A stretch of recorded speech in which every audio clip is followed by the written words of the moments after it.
All right.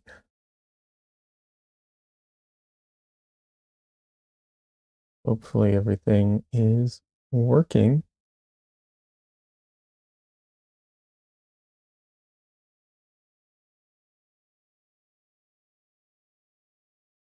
or not.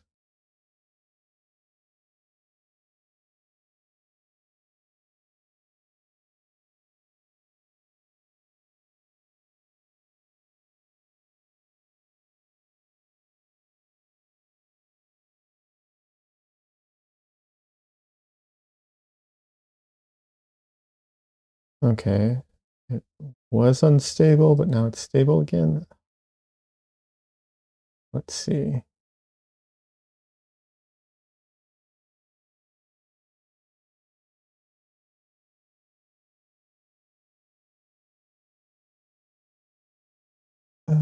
Yeah, that's not good.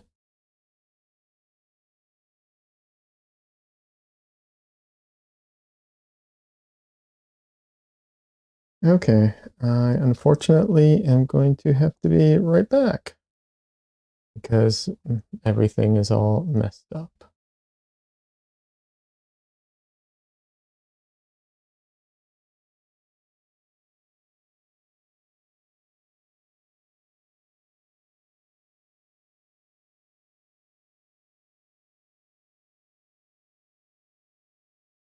Yeah, that I don't know what happened. My computer was having some issues.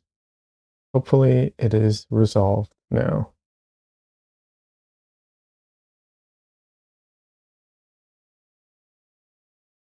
It looks like it might not be.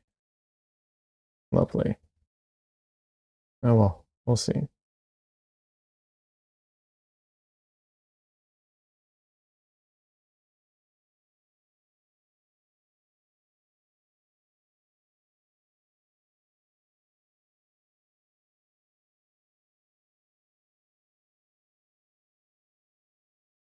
Anyways, let's get up and running now that everything's sort of back up and running.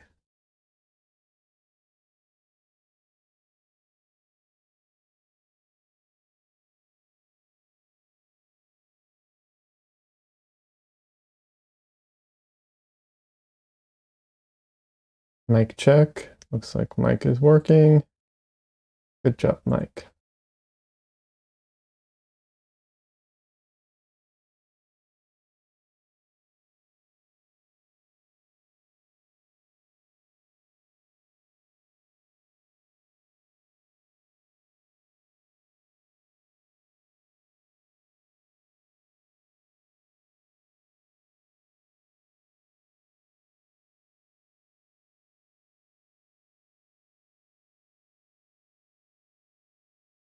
All right. Oh, that's in the wrong place.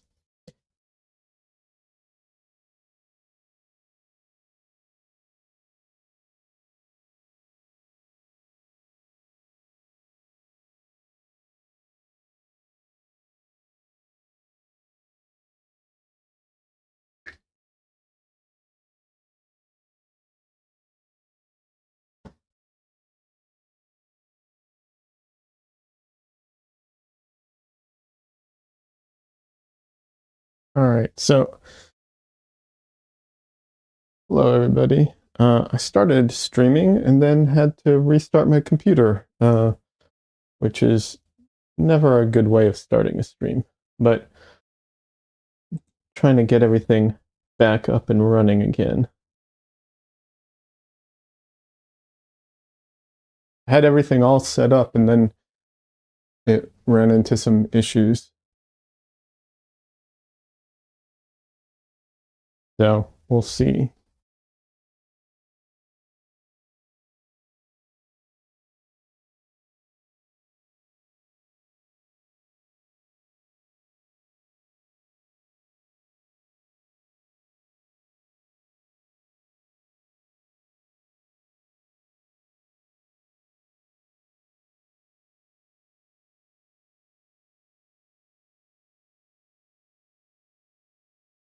So I'm going to be doing the same painting from last stream, but starting over. That's why the redo. Hopefully it goes better than it did last time.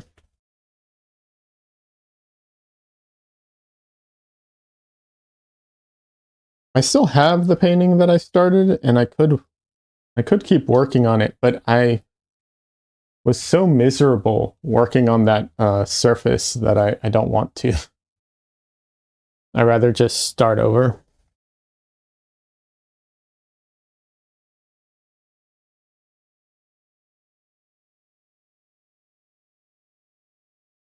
And hopefully, as far as the problems with my computer go, hopefully that will all be resolved very soon.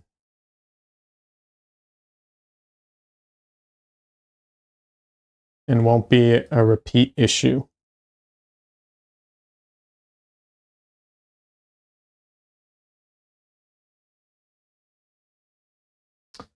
This is slightly skewed.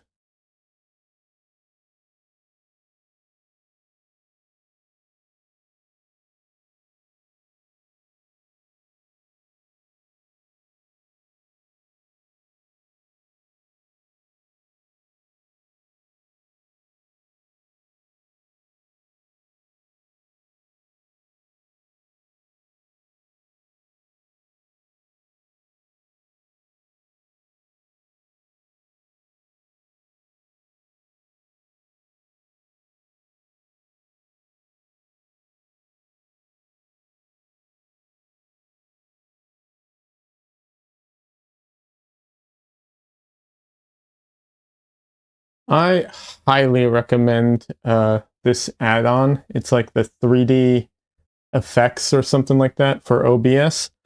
Oh my god, so useful. So absolutely useful.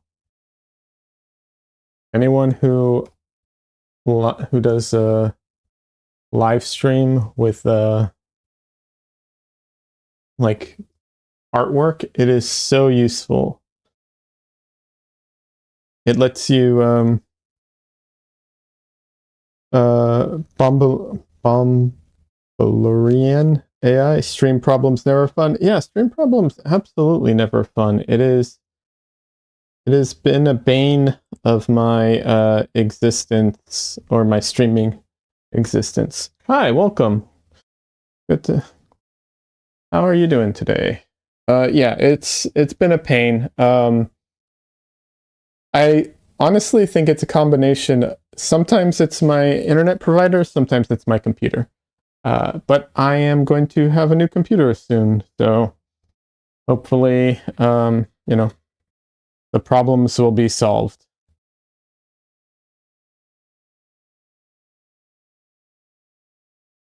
I probably will have new problems because that's the way technology works, but yeah.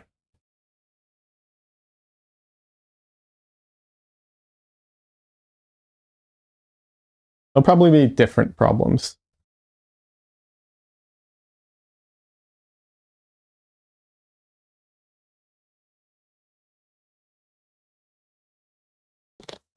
Yeah, last time I streamed, I don't know if you were here. I started a new painting and it did not go well. Mostly because of the surface I was working on was giving me a hard time. So today I'm going to try redoing that, only on a different surface. So we'll see how that goes today. It looks like everything's stabilized though, so fingers crossed it stays this way. And yeah.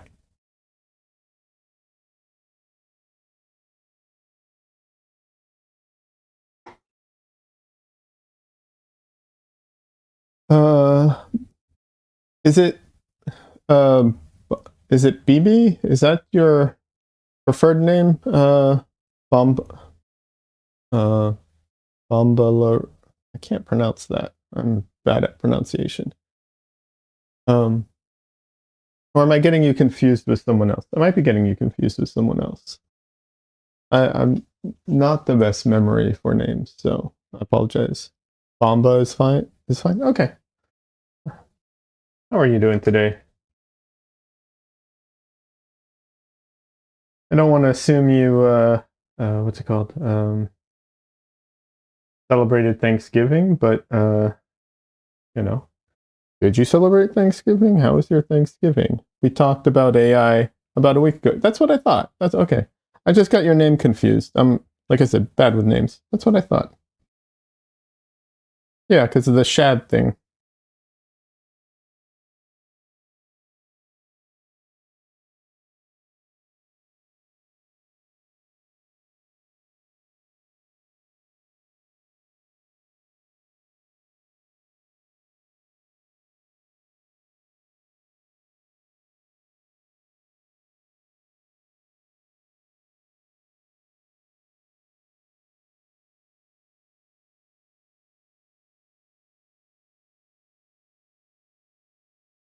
So if you're no worries. Yeah, Turkey Day was good.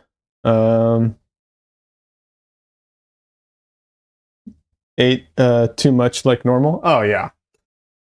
I mean that's that is tradition of Thanksgiving, right? Like I mean that is the tradition. You have to eat. You have to overeat. That's a big part of it.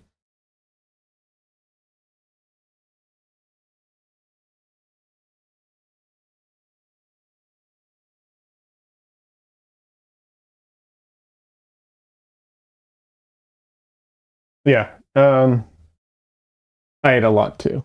I had, we did a very low key celebration, but it was nice. It was really nice. Just me and my partner, my girlfriend, at home. Like I said, very low key. We got some food from what's it called? Um, pre-made food from Whole Foods, so we didn't have to cook, which is nice. I mean, we had to like heat it up and cook it and stuff, but not like from scratch, which is a lot nicer.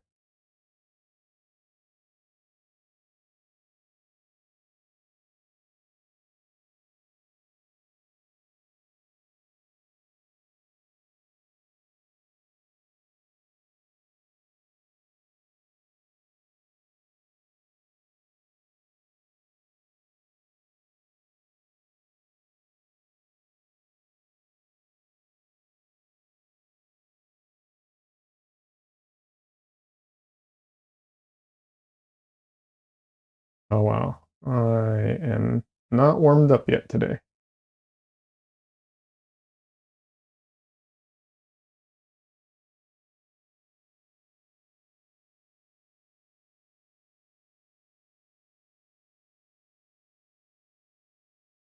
Other than that, like I don't know. I have a vague inclination that there's like football games and stuff happening on Thanksgiving. Uh, Not sure. We clearly did not partake in that. We've been watching what is it called? Doom Patrol. That's been our thing. We've been streaming Doom Patrol lately.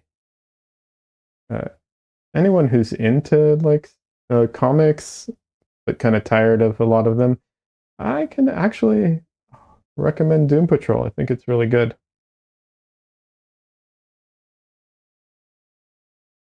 It's silly and also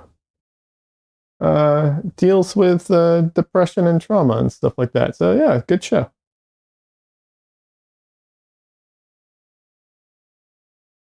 As far as this painting goes, I guess I can talk about that a little. I am just laying in the drawing. There's a lot going on in this painting as far as like the environment. These are two rails, like wood rails. And so I'm trying to just place everything. As far as the color, I'm just using leftover color that I had on my palette from my last painting. I don't really care what color I use to lay in to lay in my painting, like my drawing, as long as it's not phthalo blue, it should be fine. You could do this process with a pencil or something and like really draw everything in a lot better than I am doing, a lot more precise. But I don't find it necessary 90% of the time to do that. And the reason is I'm not good at staying in the lines anyways. So even when I like draw everything in, I end up messing it up anyways. So it's kind of pointless.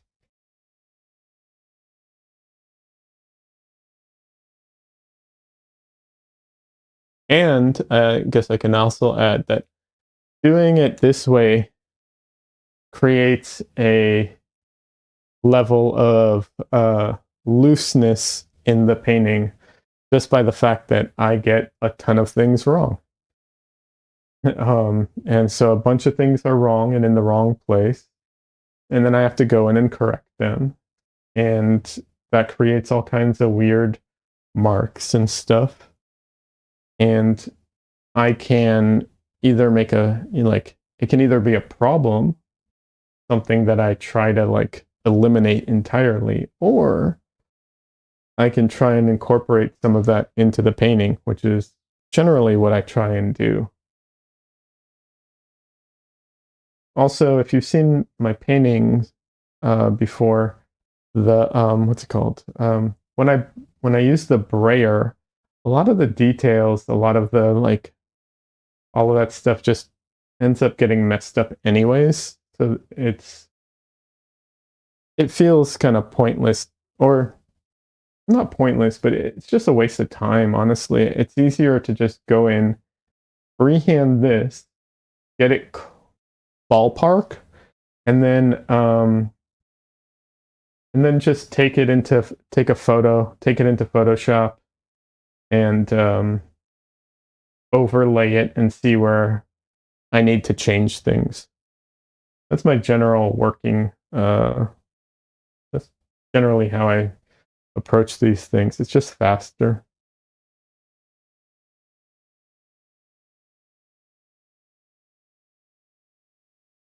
There's an app on the phone that can kind of do this. It like overlays your image through the camera lens. But you either have to like lock your phone into place, or there's like an AI not augmented reality thing, but it's not very good, unfortunately. I wish it was like really good. That would be super useful, but it's really not very good at all.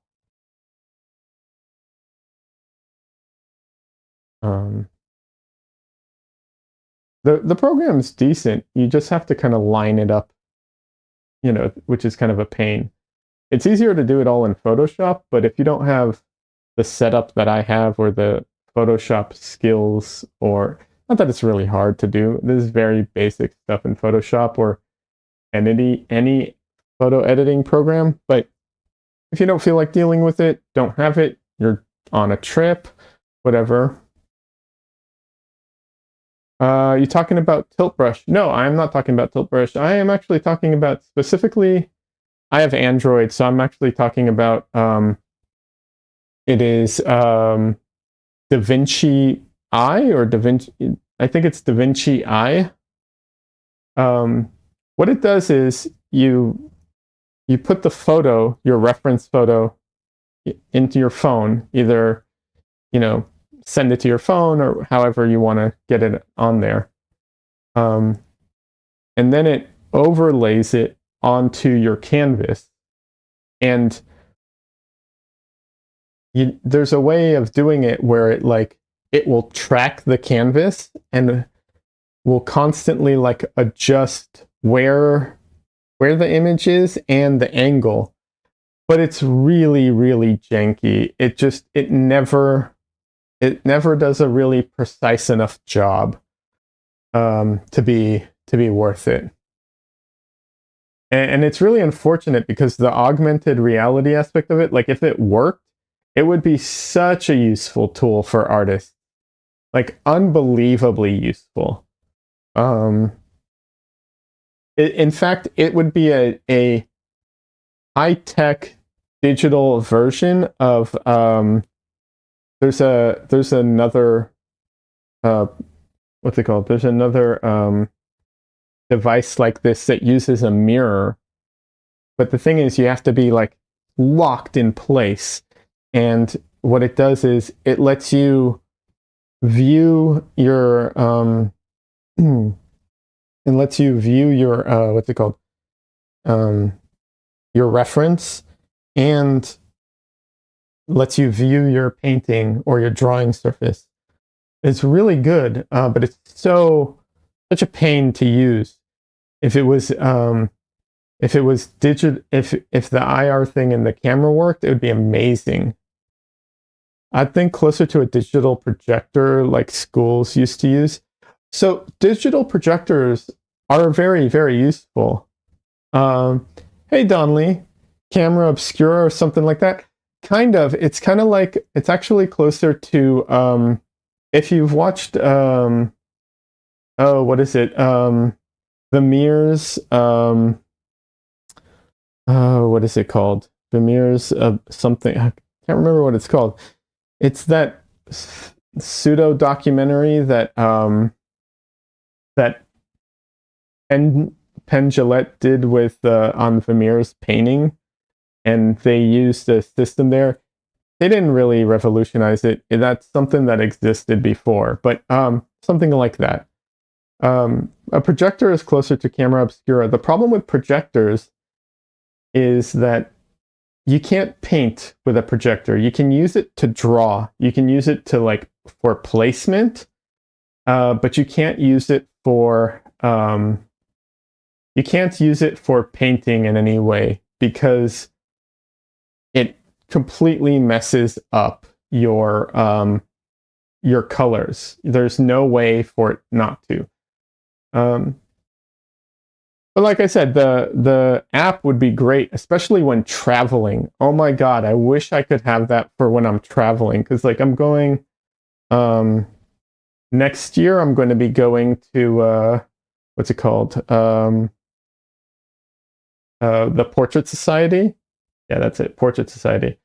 To their conference, and having a tool that could let me like overlay my reference on top of my painting on location would be so useful. But you know, it's unfortunately it's just not all that well implemented. I mean, I might try and use it because it's as janky as it is, it might be useful to a degree, but yeah.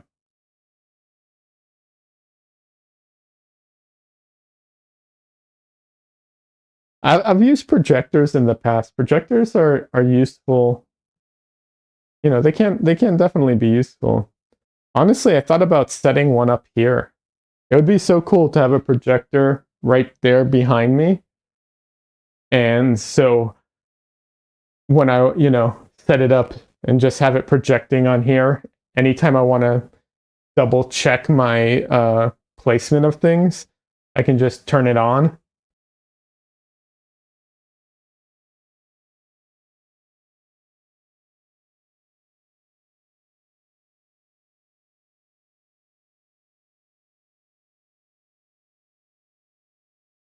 Honestly, I should work towards improving my measuring skills. That is something I should do. But you know, I'll be honest. I am sometimes lazy, and it's sometimes really slow. And I don't always feel like dealing with it. But that is the best. You know, that is the best thing to do.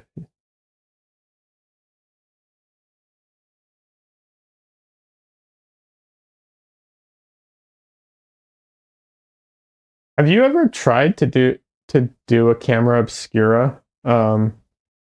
like in your room or something like that. I've seen it done. I've never actually done it. I'm really tempted to try it out though.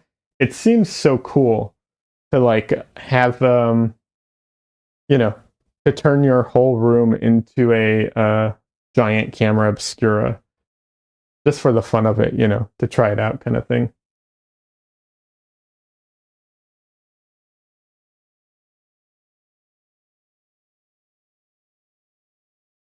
All right.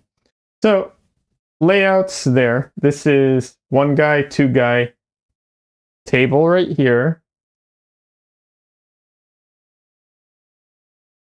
Door. Um, railing. End of oh, what is it? Balcony, I guess, something like that. There's a method of using gloss medium on paper, like sketch or print you made. Letting the gloss medium dry, soaking in the paper, dissolving, and you're left with the drawing on a semi-transparent surface that you can use more medium to attach to the canvas. Interesting. That sounds a little difficult. The um like the easiest thing to do is you can print out your drawing on like if even if you want a large painting, you can draw you can do a drawing. It's not that hard. You've done it before? Interesting. Okay. So there's a painter on Instagram, and I might be pronouncing it wrong, but I always pronounced it as soy milk, not spelled like soy. But I assume that's the pronunciation. I'm not sure though.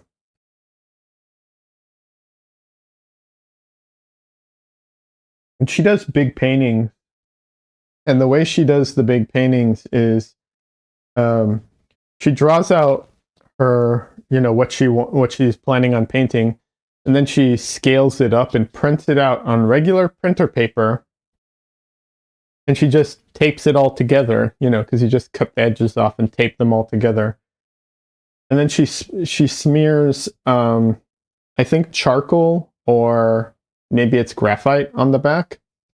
Then she tapes it onto her canvas, and with like a colored pen, she just goes in and you know, uh, draws over it, and that transfers the drawing onto her canvas.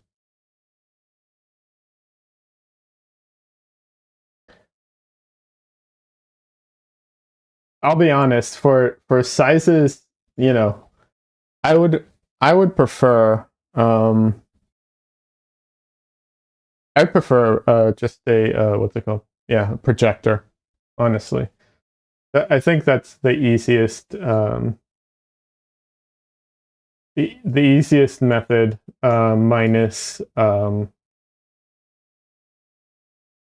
I don't know. I'm trying to think what would be easier than a projector. It's one of the easiest go-tos.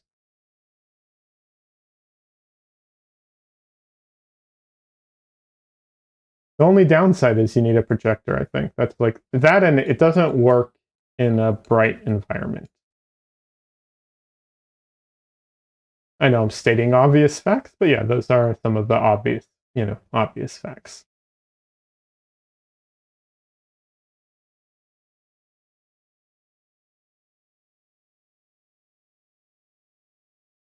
Oh yeah, the old school carbon paper transfer. Yeah, it's the budget carbon paper transfer.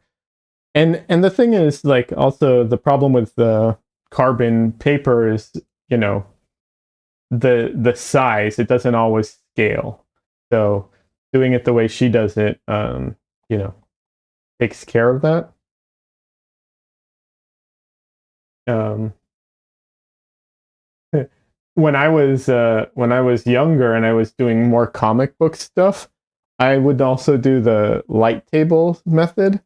And when I didn't have access to a light table, I would do it against a glass window. You just go to glass window during the day, put it up against the glass or glass door, preferably, because it's larger. Yeah, that was also a go-to method.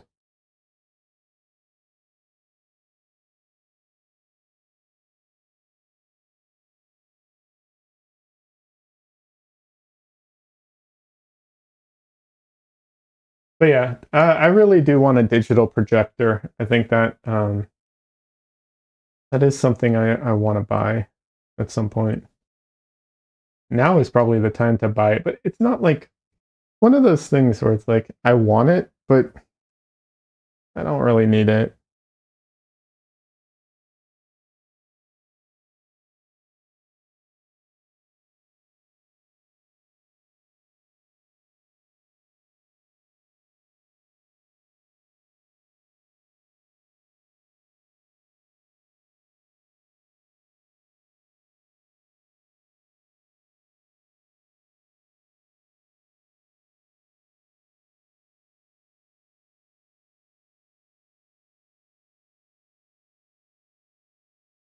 I do like as much as I like it. I think that honestly, it's better to just develop stronger, you know, stronger drawing and measuring skills. I think is probably the way to go. The other the other one that I do also want to try, and I think is very useful. I haven't had a chance to do it. Is if you print or on your phone, if you have the what's it called, your reference, the same dimensions as your painting, you can hold it up so that it's exactly in front of it, right? And you can do this with your phone or a printout, right? And it's called sight sizing. It is one aspect of sight sizing. There's another way of doing sight size, but you can put it up and then lift it and lower it so that you can see where your differences are. And the thing I like about that is I like the inaccuracy built into that system. So you can get the major things, but the little inaccuracies might be too much to like see or deal with. And I like that. I don't want 100% accurate. If I have a photo of the thing, I don't need to you know I don't need to reproduce it. I'm making a painting of it, so I don't care. I need it close enough, rather. You like a projector too? Yeah, I do think like a small digital projector would be a cool thing to have, though. Honestly, I can't spend more time on it. Money on it right now. I just spent a bunch of money. 1000 artist with a big YouTube channel that does murals. Okay. Sometimes uses the doodle grid method. Yes, I've heard of that. Filling the wall, you're going to put the mural on with simple doodles, taking a picture of the wall, then overlaying the photo and the mural. Yes. Merging it. Yes. Sounds like a bit of a pain, but could be useful. Okay, so here's the thing. The doodle method is really, really useful for certain instances. It's the same as the grid method. It's just a different way of setting it up, right? But here's the thing. If you're not doing a mural, I don't think you should use that technique. And let me explain why. Okay?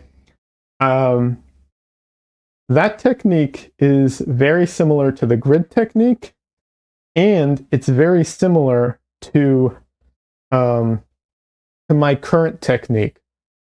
I think my current technique is superior to those two techniques, and I'll explain why. And this only applies to small scale paintings. This doesn't apply to giant murals. Giant murals have a totally different set of, challenges to deal with. So let me explain.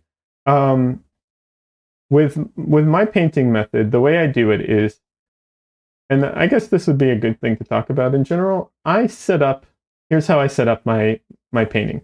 I get my reference ready. I decide what size I'm going to be painting it, right? And I crop my reference to be the same proportions as my, as my expected painting. So if this is a 12 by 16, which it is, I crop my painting 12 by 16 proportions. And then what I do is I like to do a center line. You can see it kind of right here. There's a center line going through it. I put that in the reference as well. And then I freehand it, as you saw me do earlier. I just freehand paint, sketch it in. And now what I'm doing is I'm laying in my, I'm laying in the basic colors of it. All right. And then once I lay in the basic colors and I have everything placed where I want it, or where I think I want it, after I fill in the whole canvas freehand as best I can, right? I will take a photo of it, and in Photoshop, I will overlay the photo and the reference very much the same way the doodle thing does. And because I will have all these brush strokes and marks from laying in the painting, I essentially have my doodle marks built in. It's the brush strokes. It's all those different markings in there. The reason it's superior, in my opinion, to the doodle thing is because it helps you get better at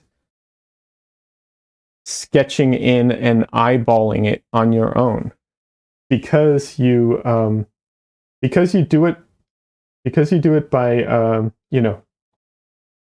because you do it freehand, and then you can see where you made mistakes and where you didn't.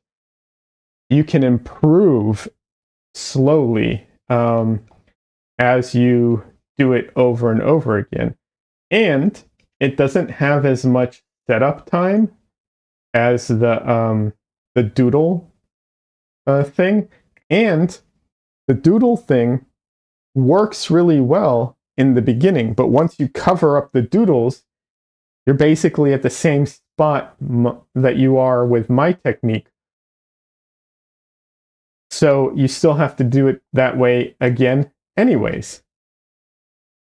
So because of that, I think doing it this way is better. Of course, that's, my opinion. Obviously, if you have a preferred system, do it that way. The other thing too is that I've done the grid thing before, and the grid thing is a pain in the ass. It's very good. It's very accurate. I'm not saying that it doesn't do what it's supposed to. The problem is it's a pain. Setting it up is slow, takes a while, and it also stiffens you up a lot, because as you go through and you're drawing everything in, you're focused on these little cubes and you're very stiff. So I don't think it's a good system. It also doesn't help you grow and improve. So that's why, like I said, I think mine is, I think mine is the best out of those systems. I'm sure there's an argument to be made for just being slower, taking your time and measuring, that's always a good thing. I'm never going to advocate against that. Um, that's the best way, probably. Uh, my response to that is usually, ain't nobody got time for that. So there's that. Um, but I do think that students should do that, especially because if you don't develop the skill, you're gonna have a hard time later on, and you're going to be very limited in certain aspects of things.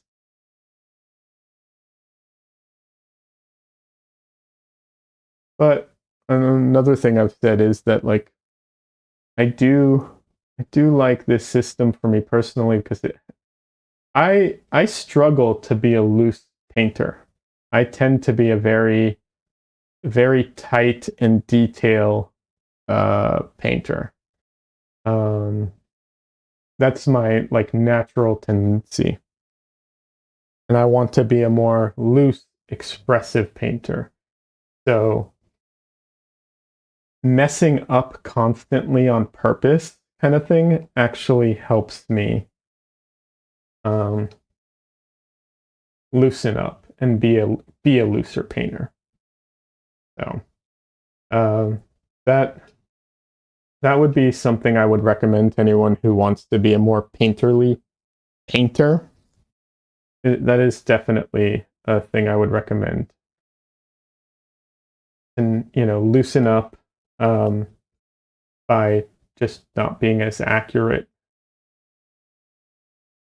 And then the challenge is to keep all of those mistakes. Well, not all, but to keep some of those mistakes in your painting. Definitely a challenge. I do like it when I'm able to pull that off, though. I think it looks so cool. I can actually show some examples of places where I did keep some not mistakes, but random markings in, and I think they add to the painting. I can do that in a few minutes when I take a bit of a break.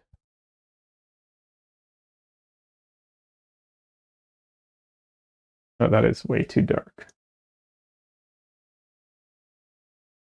I wish my palette was, more on screen. I'm trying to mix on screen as much as I can, but yeah, it's a little limited.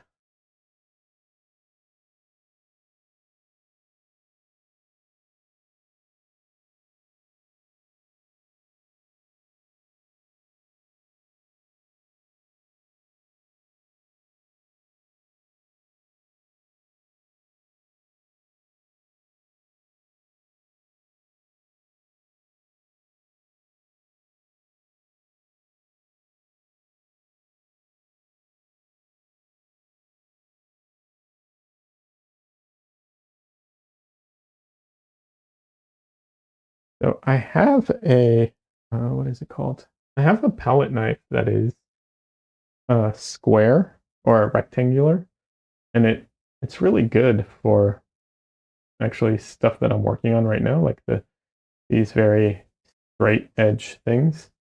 However, it is really not a very good palette for mixing the paint.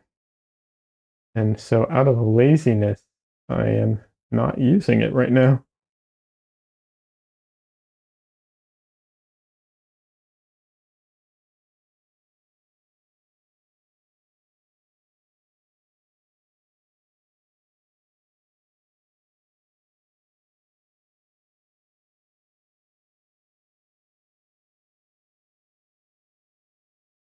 Got all our colors looking cool. Awesome. Donnelly, thanks for jumping in the chat a little. Enjoy your lurk. Oh, I totally forgot. Don Lee O is a streamer friend of mine. He streams on Twitch. He does digital artwork. He's planning out some cool things for the holiday streams. And he streams on Twitch under the name Don Lee O. That is Don Lee, all one word, underscore O with 3 H's. Really fun stream. I highly recommend it. And also really interactive with the chat. So.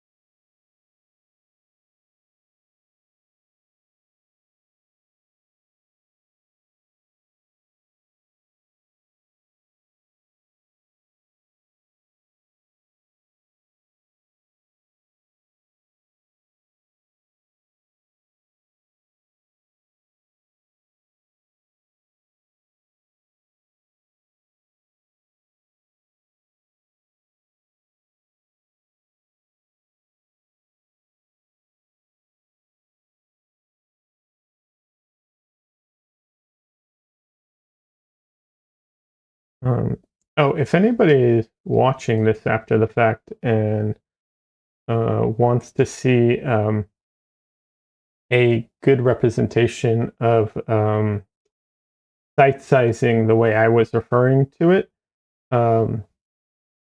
you can check out Chamberlain. I think it's Chamberlain Paints or Art. Can't remember. He's a painter. He does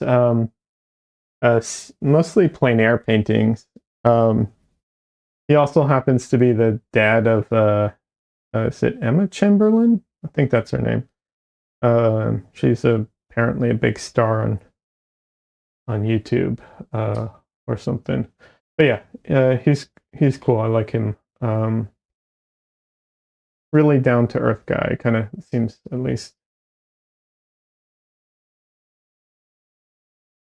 And he has a demo on site sizing. I don't know what video it is. It's the video. Well, actually, I take that back. I don't know the video, but I do know a little bit about it. He is painting a boat in the marina docked. I remember what it looks like. I just can't. I don't know what the video is, of course.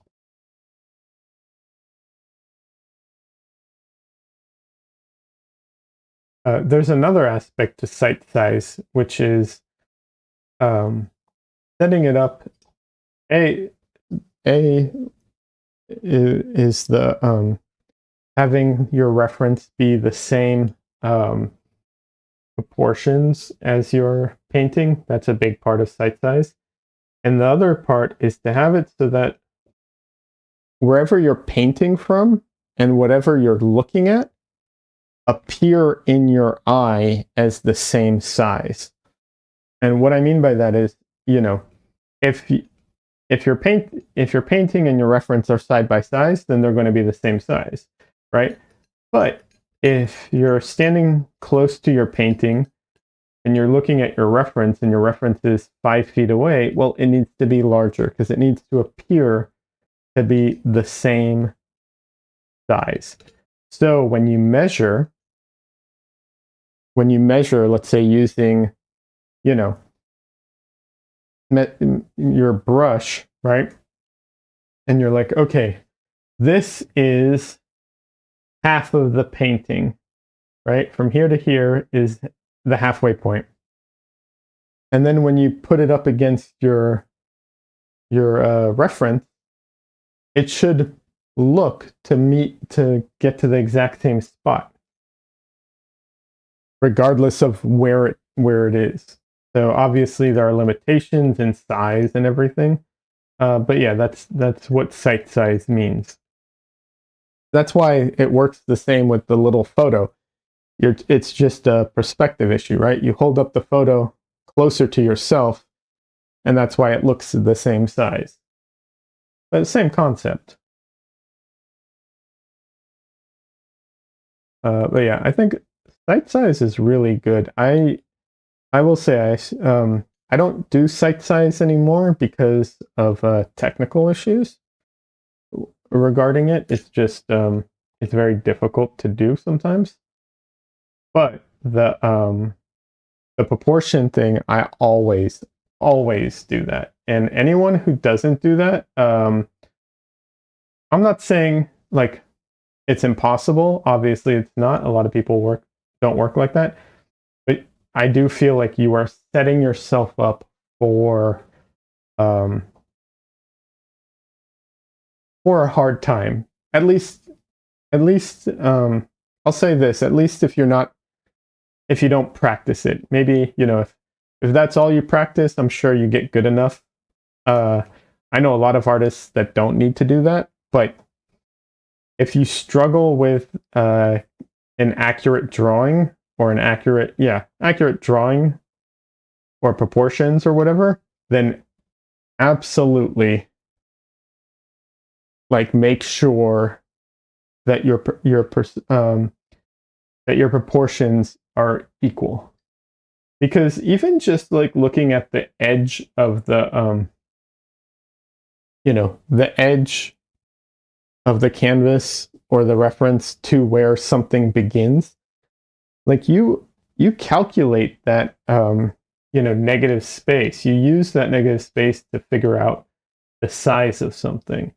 And if that negative space and the size, if the proportion's off, then you're going to get, you're going to calculate it wrong. And once you calculate it wrong, it's a cascading effect of like one thing is wrong and that influences the next thing, which influence and so on, That's why painting from a model, A, is great exercise and B, is very difficult. Yeah.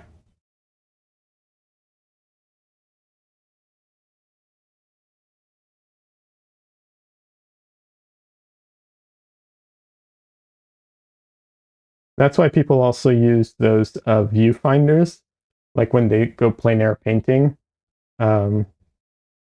It's to, box things in and to limit your view. Because having your full view, you can't translate that to what's it called? It doesn't translate well to painting because it's a far more limited view and perspective.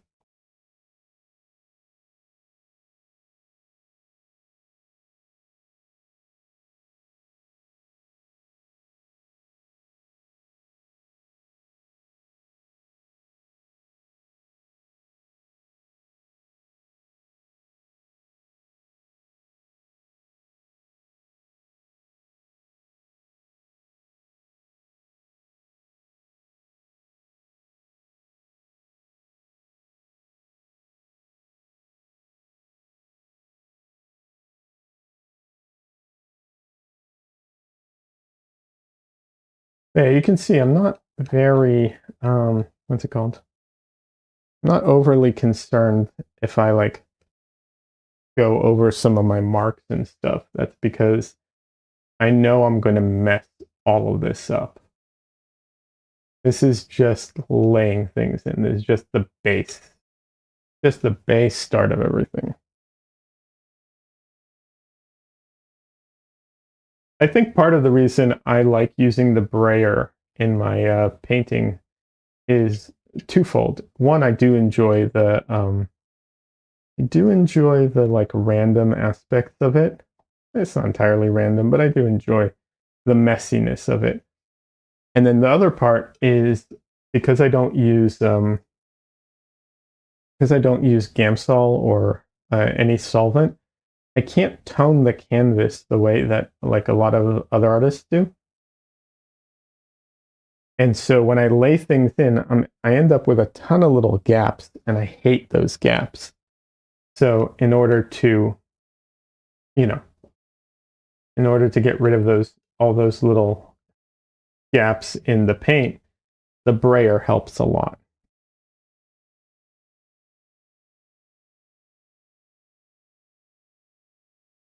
The reason I got into the brayer to begin with is because a few artists I really like use it. they use it slightly different than I do. But Jeremy Mand and Alpi Fay, Alpi Effie, I can never remember how to pronounce his name. They both use brayers, both in different ways from each other. But yeah.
So I am laying in the paint right now. Well, I'm laying in the paint in like the general big shapes.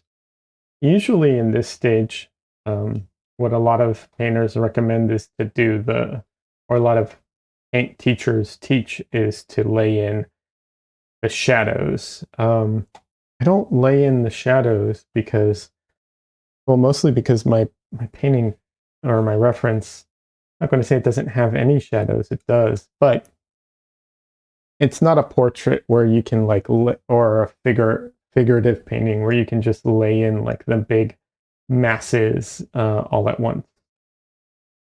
So that's why I'm not doing that. And also worth mentioning, I am laying the paint in a lot thicker than I would um, if I wasn't going to be going over it all with a brayer. And that's actually really important. You don't want to lay in your early stages. You don't want to lay them in very thick. In fact, you want to put them in very thin, um, if possible, for numerous reasons. One, it's better for cracking, to prevent cracking. And then the other thing is if you lay in thick paint, when you go to paint over it, um, it's a lot more difficult, and you either end up making mud and everything kind of mixes together, or if you are able to control it, which is absolutely possible, you either end up wiping it off, or the other option is if you're let's say working over a dry painting at that point, then you have all this like texture coming through areas that aren't supposed to have that texture, and it's just there. There's nothing you can do about it. You'll always see it.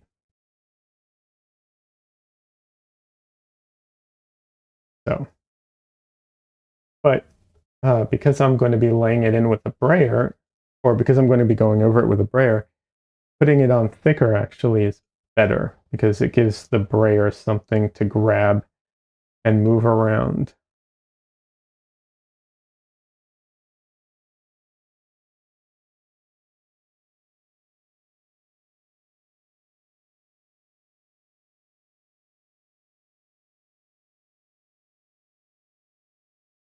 Now, this really looks like a mess on screen when I'm looking at it.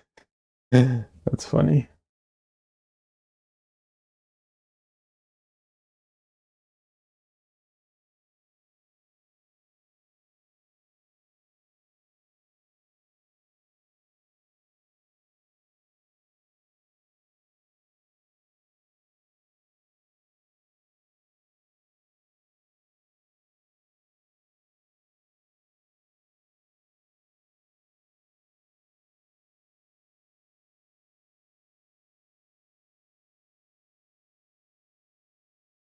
That's why I'm also laying everything in right now with the palette knife. It's just easier to, it's just so much easier to mix like thicker, larger things of paint with the palette knife. Um, and everything I'm doing right now I'm not doing like detailed work. I know some people can totally paint, like they can do a whole painting with the palette knife. I'm not going to claim to be one of those people. But laying in like big blocky shapes, yeah, absolutely. Because when I get to the people, I'm going to go back to the brush.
In case someone is not familiar with it, in oil painting, there is a um, principle of thick over thin.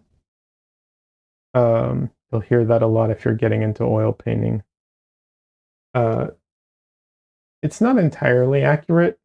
Um, it's kind of thick over thin and flexible over inflexible. There's no perfect metaphor for it, but the basics of it is this. When you're painting and you're layering your painting, and unless you are actually doing everything in one sitting, if you're not doing the whole painting start to finish in one sitting, um, you are going to be layering your painting. And so when you're layering your paint, um, you want to have the thin layers on the bottom and thicker layers on top. The reason, as far as for cracking purposes, the reason for that is because oil paints take forever to dry. Even when they're dry to the touch, they're not actually dry. They take I don't even remember how long to technically dry. Um, the reason for this is because they oxidize. They're not actually drying like like water dries. They're oxidizing. So it's a whole chemical reaction process. And as it dries, there's like little shifting happening on the molecular level. And when you put a thick layer and then a thin layer over it, the thin layer will, finish oxidizing much sooner than the thick layer. And so as it does, it can shift a bit and lead to cracking in your painting. So that's why thick over thin.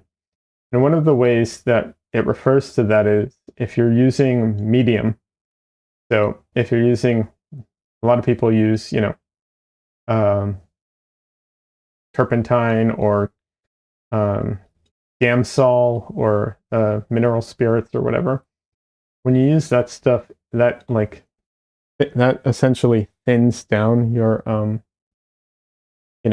that thins down your paint, and when you add oil, that makes it fatter because oil. So yeah, so you want to have like more oils in every successive layer, but it's not perfect because first of all, if you're using synthetics at all anywhere, like resins, synthetic resins or polymers, it can, it can change the nature of it all. Yeah, like I said, it can be complicated. Like what's it called? Liquin, is basically it's like a plastic polymer of some kind. Um, and that tends to be more flexible, but my understanding is it yellows more. I'm not sure. It can potentially yellow more. Uh, yeah, and I don't know how archival it technically is. Um, yeah, I personally don't use Liquin. I know a lot of people do. Um, I don't use it because it does have what is it? It does have solvents in it, so you have to. If you use Liquin, you have to use it in a ventilated area. Just FYI. And generally, Liquin is used to speed up drawing time, although there is a version of it that slows it down, if I'm not mistaken. Which that sounds nice. I would prefer slower drawing. But yeah, there's a version that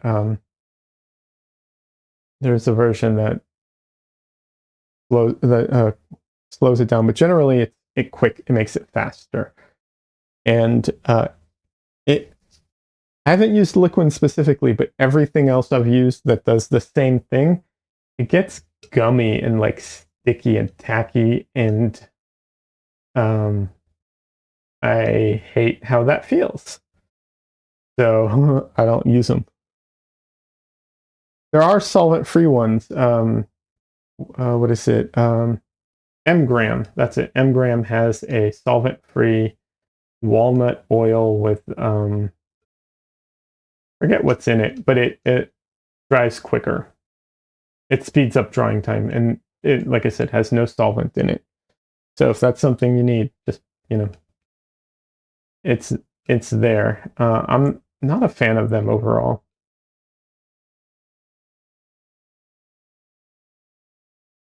No. But just thought I'd mention it.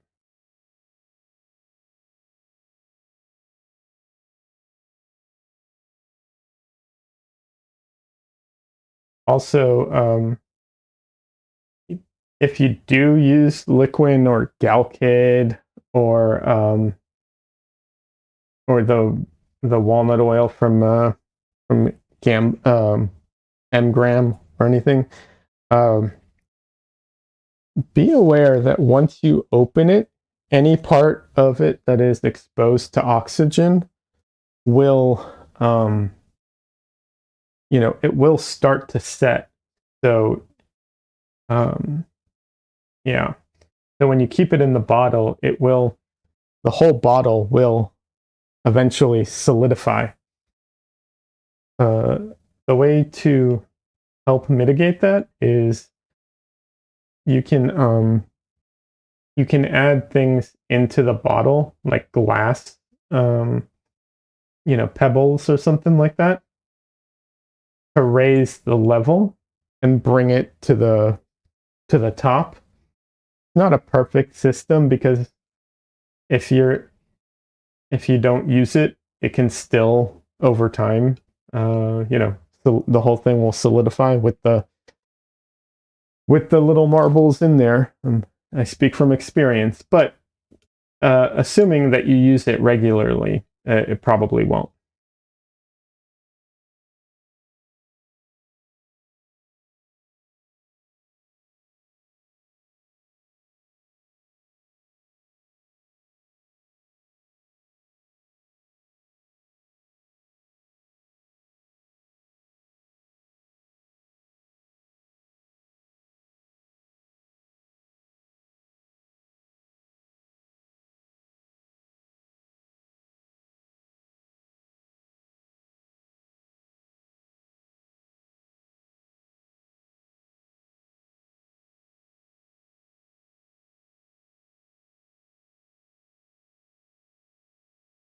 All right.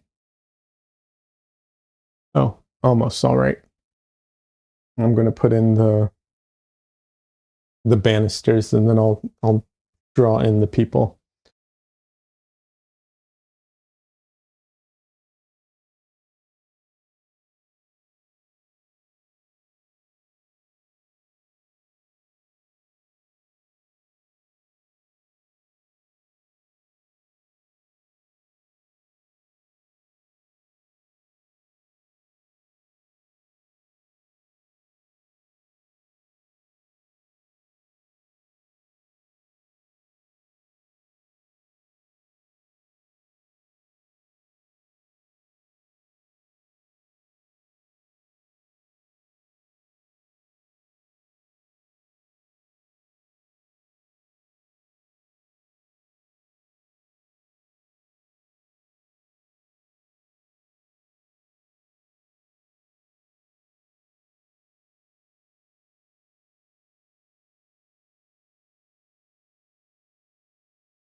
So for this, because it's a wide thing, I'm going to grab my largest, if I can find it,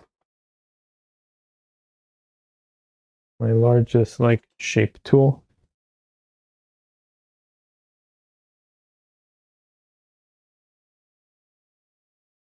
Need to get some larger ones, but yeah. Okay, this one will work.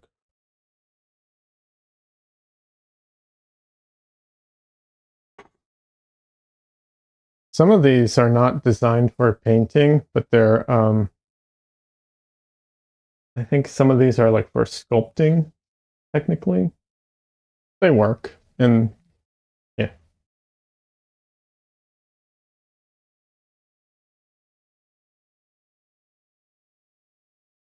There's some that are, there's not a lot of companies that make this. This one is Natalie from, oh, who makes this? I can't remember who makes this, but the company that makes this also makes, this one's flexible. It's like silicone. There's also some that are, what's it called? Like hard plastic. I'm sure that there's a time and place for each. Um, Having said that, I have no idea when I would ever want the hard plastic one. I've yet to prefer the hard plastic one to the silicone one, but like I said, A, that might be a preference thing, and B,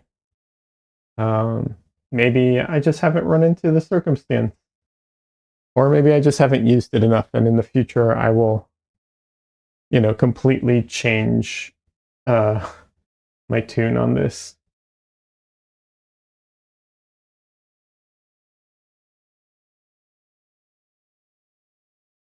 But yeah, so far I definitely prefer the silicone ones that have a little bit of bend to them.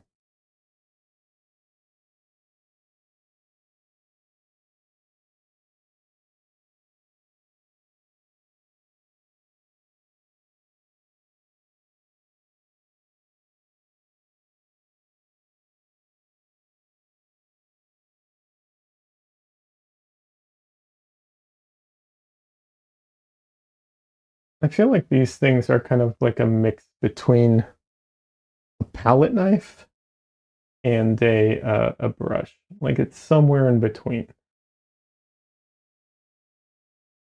They sell these in so many different shapes. Like you can get these in different shapes like this. You can get them like brushes. I have some of those. They're like, they're on a stick like a brush, and they're smaller, or some of them are pretty large.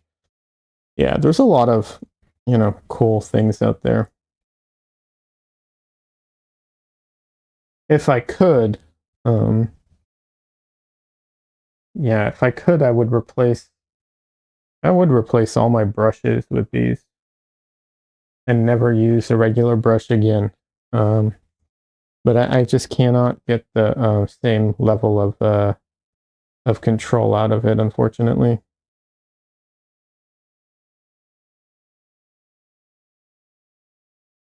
But I would like that. It'd be a lot. For one, they'd last almost forever. Two, they what's it called? They're so much easier to clean up. Oh my god.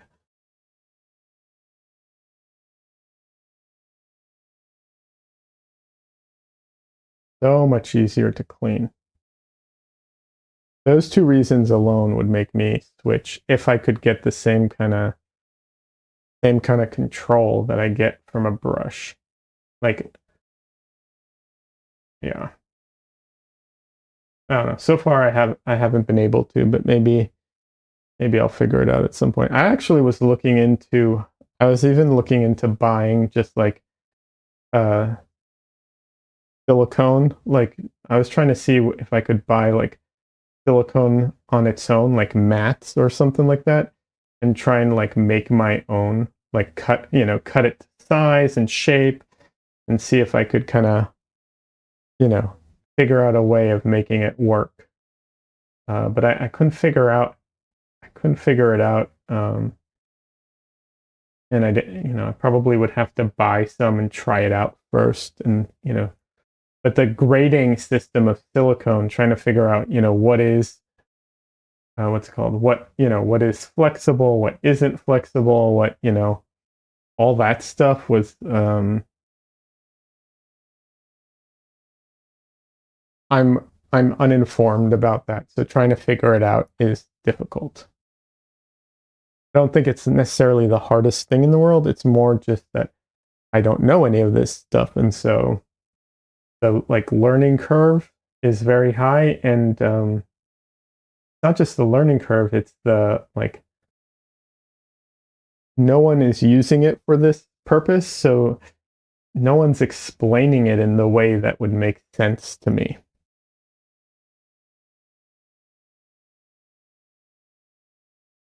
Because the use cases aren't, most are for different things.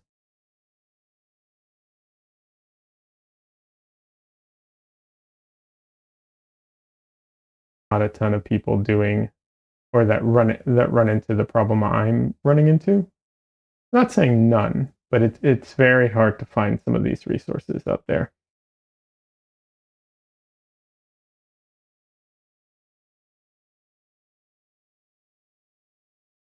Especially when you just don't know what it is you don't know, so you're just trying to fill in the gaps and learn like not just learn but learn what it is you're what in like what you're missing, what knowledge you're missing to even begin.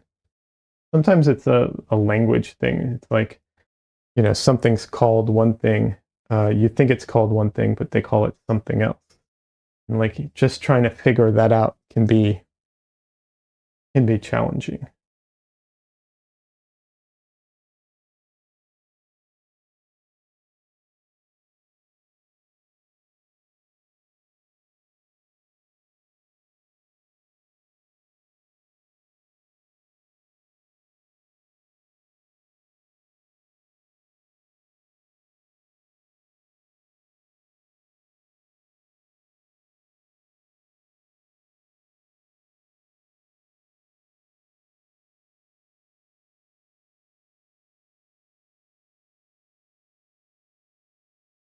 I just realized I have access to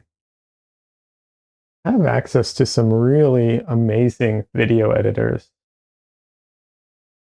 I should reach out to them and see if I can get some help from them.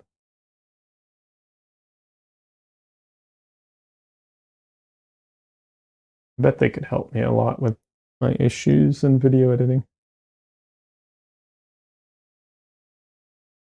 All right. So it's kind of a mess is putting it lightly. But yeah, this is clearly a mess. But if you're looking at it, I think it's visible. You have one figure here sitting and another figure here sitting. This is the ground, the like edge of the oh, what is it called? Like balcony area. This is the floor. These are two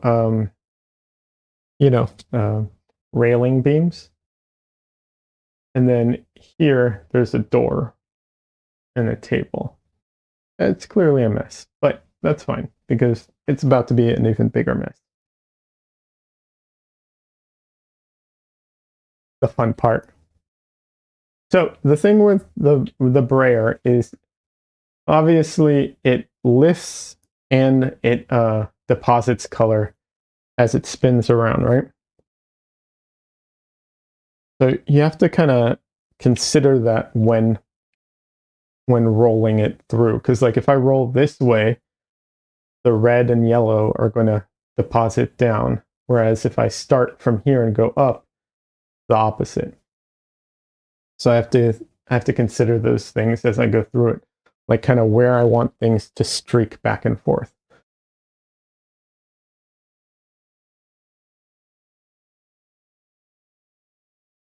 So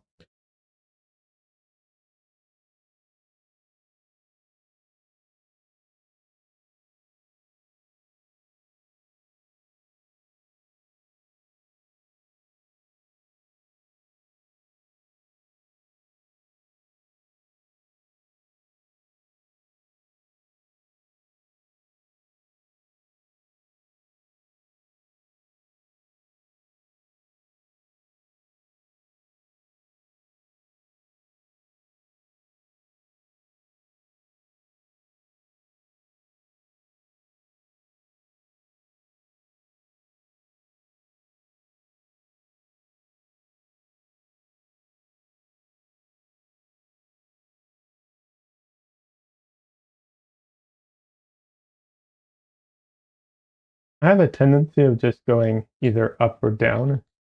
Not necessarily a good one. So I'm trying to kind of break that habit a little bit.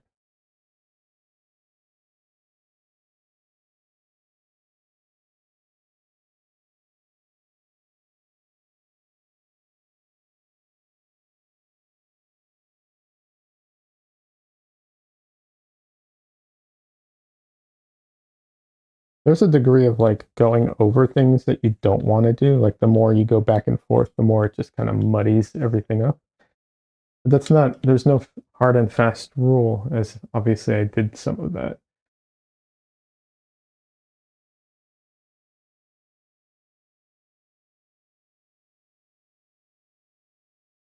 Because sometimes you need to spread it around. So it's like I said, there's no rule to it. Just trying to make it look good, I guess would be the goal.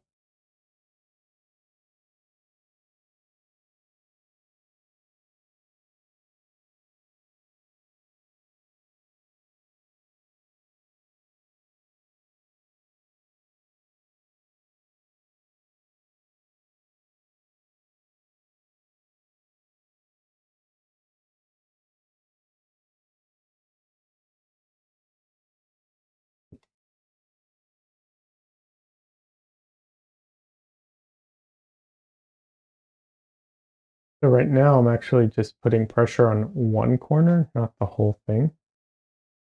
With the soft ones, with the soft brayers, you can do that. With the hard brayers, a lot less. And here I just want to make sure I cover up all the white. I don't want to have like canvas, even though it's a board, sticking through. All right.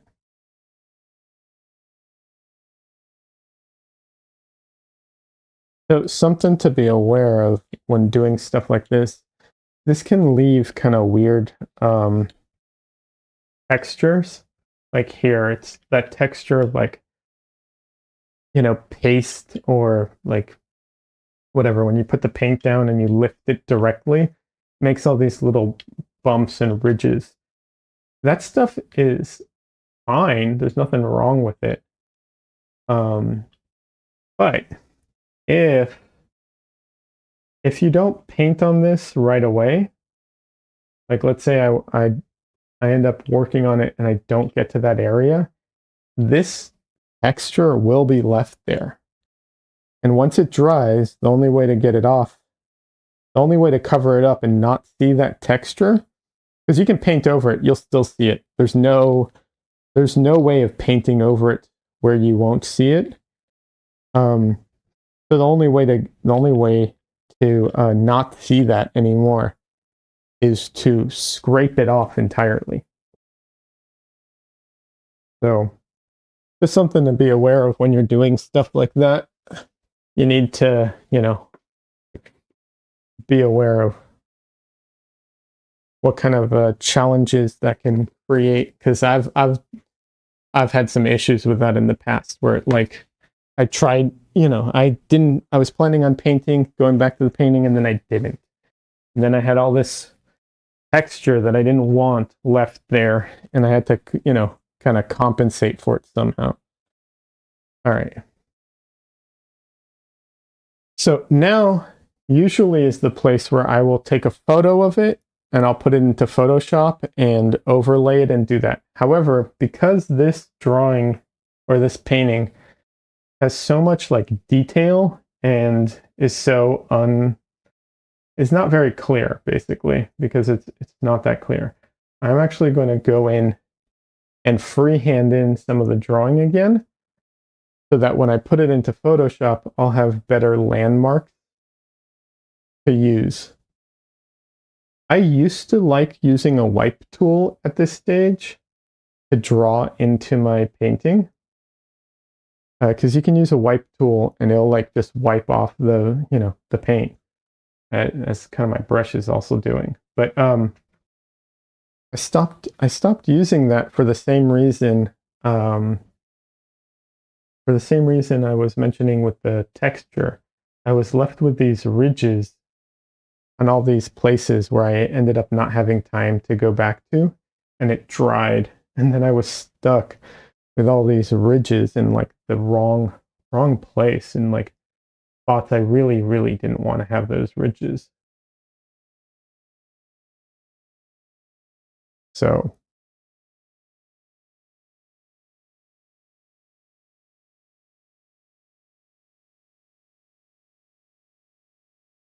right now I'm using quinacridone rose to draw everything in.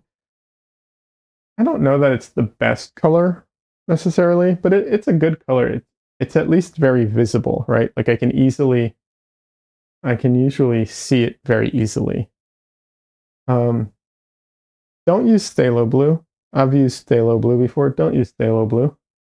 Phthalo blue is a great color, but and very visible, but it also will tint and infect everything. So just don't use phthalo blue for this purposes. I use phthalo blue in my painting, in my palette all the time. That's my blue, actually, phthalo blue. But it is definitely a challenging color to work with. But I do think it's worth it. Honestly, I have yet to find a blue that's better than phthalo blue as an all-arounder. And nothing's perfect, but as an all-arounder goes, I've yet to find a blue that is better than phthalo blue.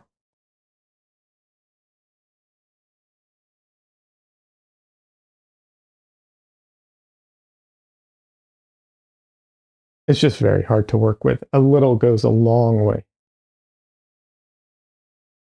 That's why my pile for my phthalo blue is so small. Generally, it is recommended for painters, if anyone's like beginner painter, you want to put out much larger piles than what I have. This is not good form most of the time. But like I said, phthalo is kind of an exception.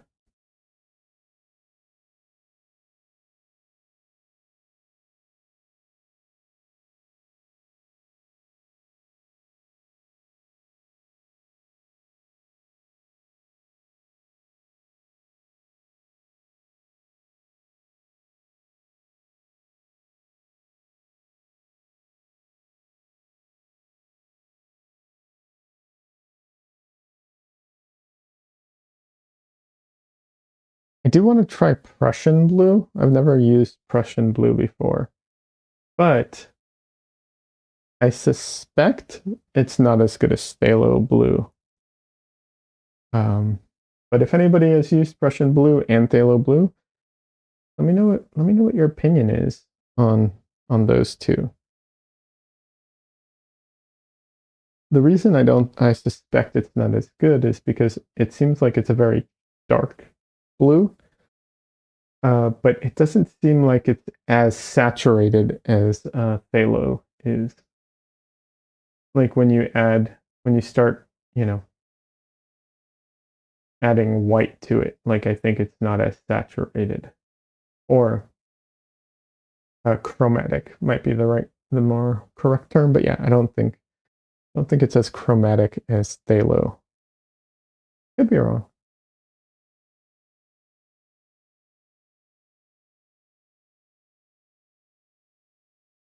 Phthalo is definitely better than ultramarine, though. Although ultramarine is easier to use.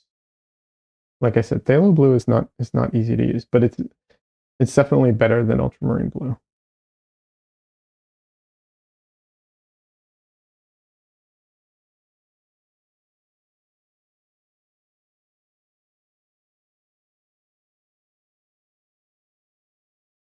And to clarify, the reason I think that is um, phthalo blue can be more chromatic, and better is a relative term. I should mention that. Better is relative. It depends on what you're looking for. For my needs, I'm always looking for paint that is, you know, versatile and can mix a wide variety. Basically, I'm looking for like primaries. You're not looking for primaries and you want different, different colors for different things. They're great. In fact, um, a palette can very much affect how your paintings look. So, um, you know, that can give you definitely can give you like a feel to your paintings that is very different than other palettes. Um, I happen to be going for I'm trying to find like a true primary palette that is as chromatic and as wide, yeah, as chromatic as possible, um, as saturated possible, and also that can go, from black to white as far as like values. Um, so far, this is the best palette I found for that. But I am open to new paints. If anybody has like a color or a palette that they recommend that they think is better for that purposes, I am totally down to hear it. I would love to, discover new colors that are better or better for that purpose.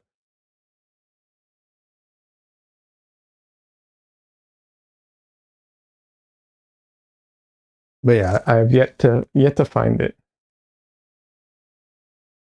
All right, there we go.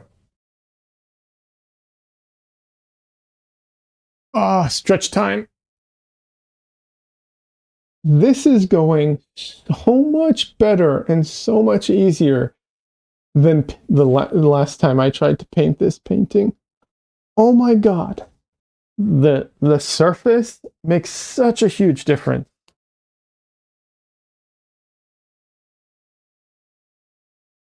All right. While I'm taking a quick break, I will show off something. So, in this painting, um, this mark, for instance, this was deposited here from what's it called? From the brayer early on it, early in the process, and I tried to leave it in there. Um,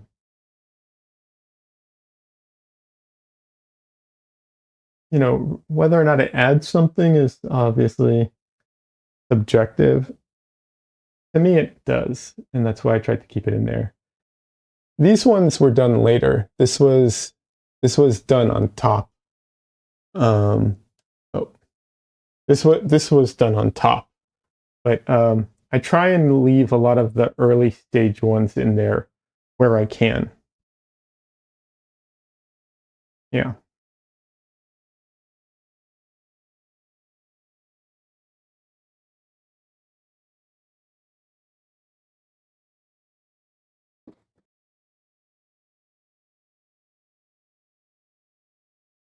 All right, time to stretch back a little. Oh.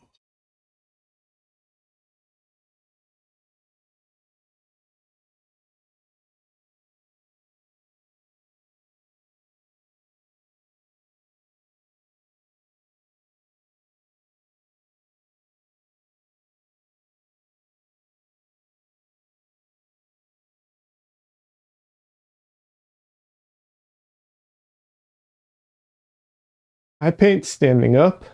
Um, there's no, you know, right way of doing it. Having said that, I should be using a stool a little more often just to give me a bit of a variety. And yeah, um, support for my back. Hold on a second. I got some notification here I have to check.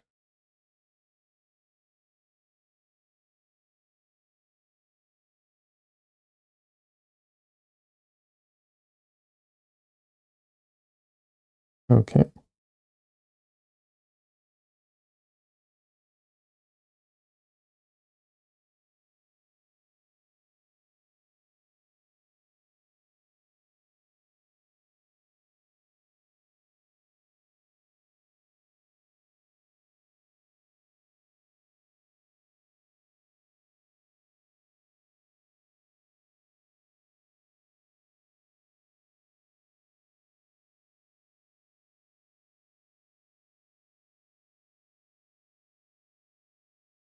For taking photos, I do have.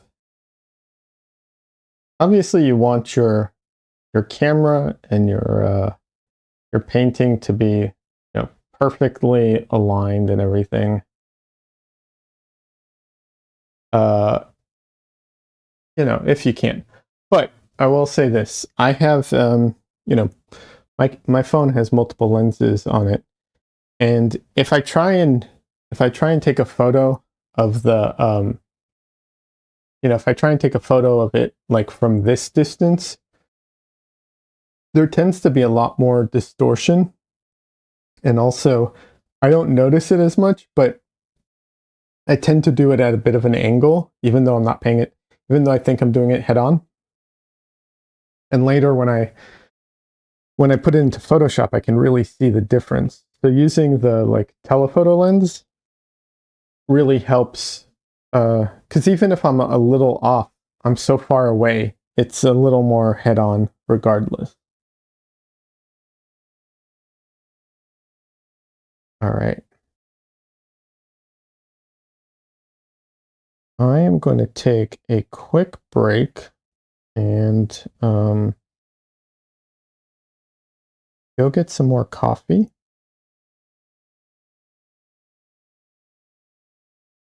And I will be back.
Alrighty. I am almost back.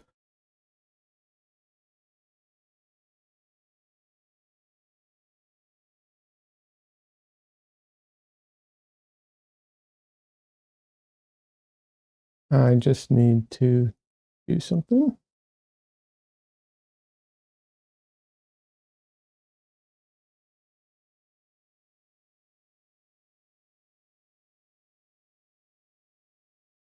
I wish I had it set up so I could show everybody my process with the Photoshop. But for my job security, I do not have it set up for that.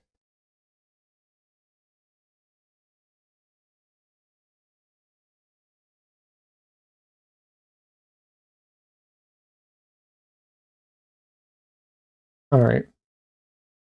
Hi, everyone. Let's see. Yeah, I'm not going to move the camera for this. All right, I'm just going to leave it like that for just a second while I actually I'll do this. All right, I'll leave it like that while I do my Photoshop thing real quick. I know, great content, but whatever. It needs to get done one way or another. So all I do is I bring the photo into Photoshop, the photo of the painting. I, move it into place so that it's what's it called? So that it's corner to corner kind of thing. And then I will overlay the reference over the painting. And the way I do it is a little different than most people, I think, because what I do is I actually run the reference photo through some filters, so that I can see like the edges of things a little bit better. Like there's glowing edges is one. And there's also like find edges and a few other ones. But yeah, they're useful. So that's all I do. I just overlay it like that.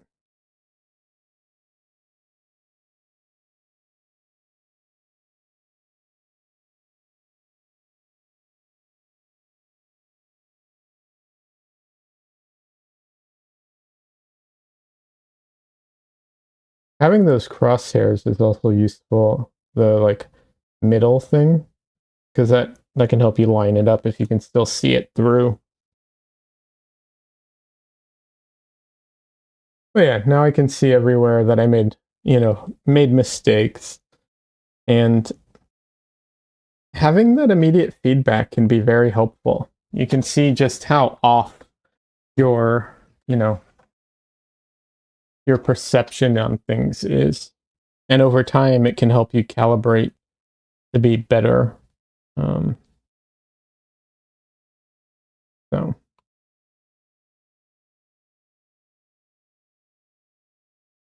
So, yeah, so that's about it. Let's see. Not about it. That's what I do for that aspect of things.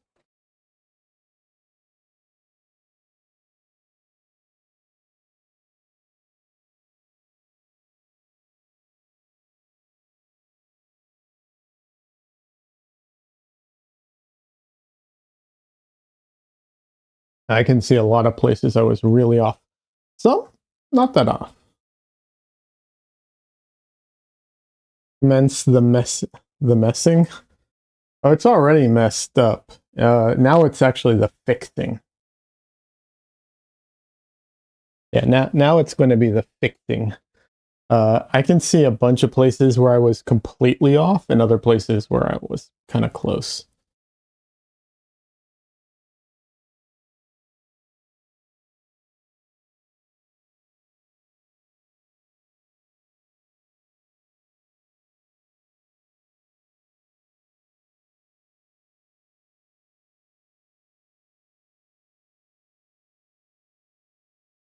Yeah, so like, um, This wall here, I was pretty close with. The beginning here, I was close. This, I let it drift too much. This wall, nowhere near it. This one is. Yeah, there's stuff there that's close. It's good. Oh, oh, there is a cat. Everyone, there is a cat.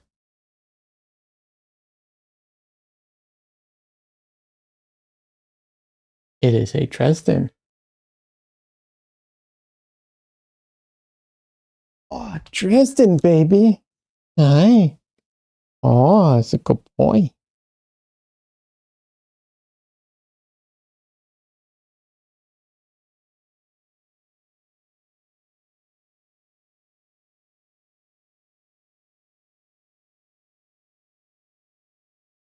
He's such a sweetheart. I love this little boy.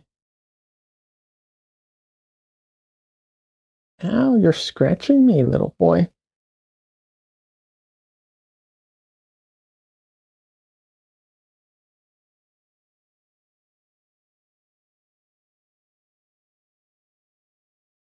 What? What do you find so interesting over there, huh?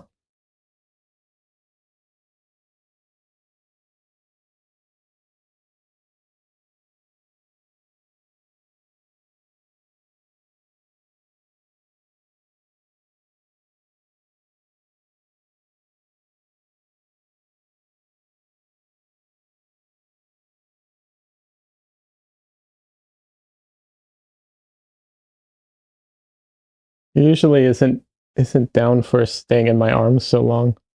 Pretty funny.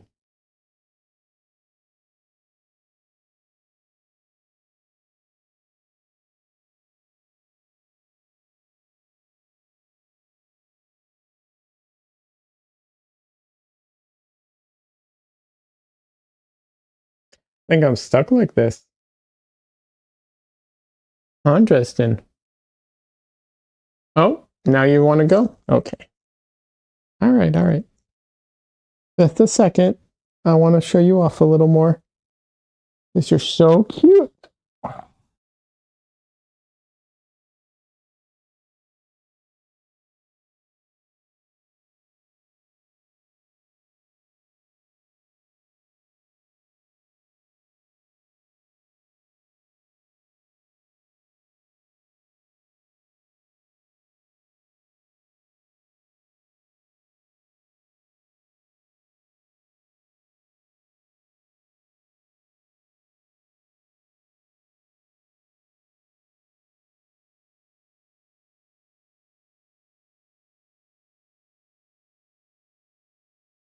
Crazy how sharp his nails are.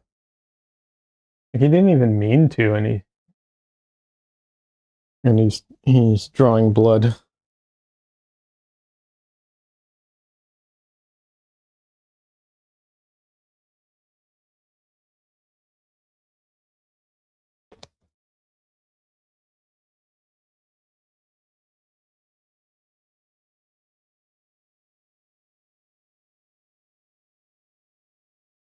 You know the brayer is working when you feel you need cataract surgery when you look at the painting. Yes, yes, Donnelly, absolutely. No, it's a total mess. Usually, I'll be honest. Usually, when I'm doing things that you're you get what's it called? You're closer to them. Like the subjects of the painting are closer to the quote unquote camera, so they're larger in they're larger in the whatever in the composition. Yeah, usually then it works. I don't want to say it works better necessarily, but it's a lot easier to see what everything looks like. Here, the you're very far from the subject. The people are only like this large, you know. So okay. So yeah, so you see a lot less of it, of course.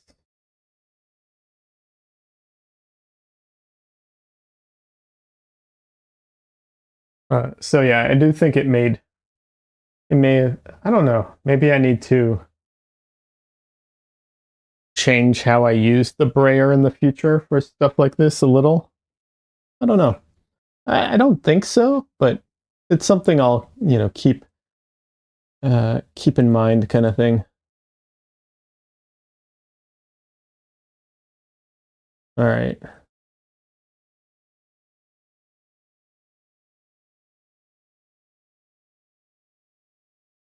So some of this stuff I was spot on and some not so much.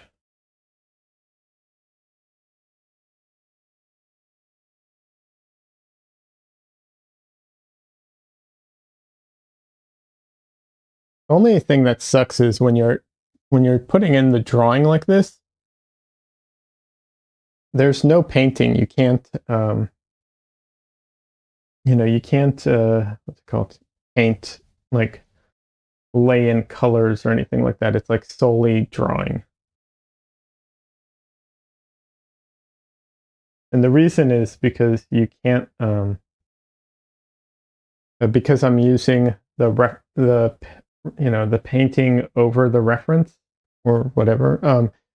I can't accurately see any of the colors.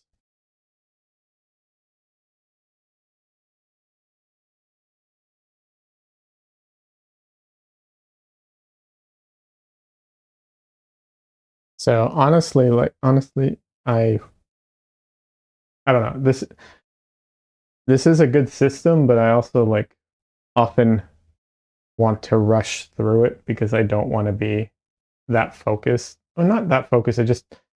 I want to get to painting and I want to do like lay in drawing, which is not always the best attitude to have towards this stuff.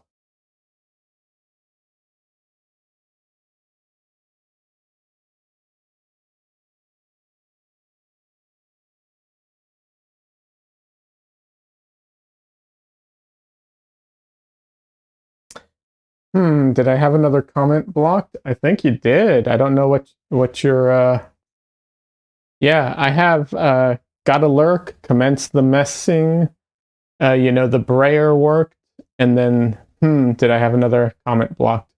That's like the order of your comments, Donley.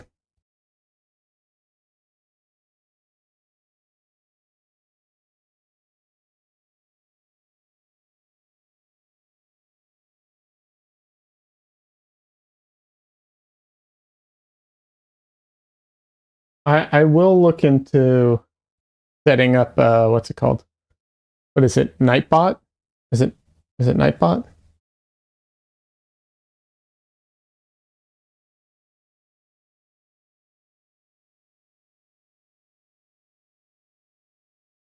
I will look into having Nightbot on my YouTube channel um, for my streams. I just yeah. I just haven't had the time. I've been very focused on some other things lately.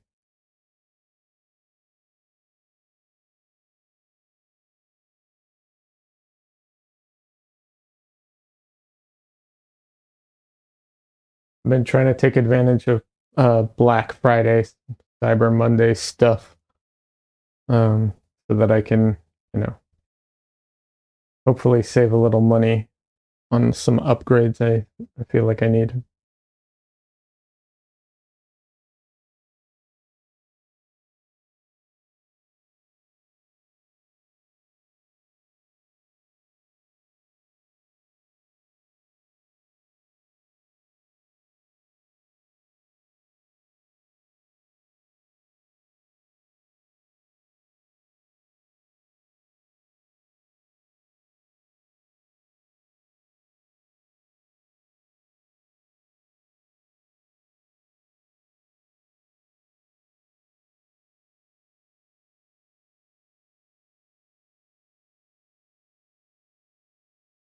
You see, my bitrate keeps jumping around, and I think that's a problem with my computer, not my internet. I'll be honest.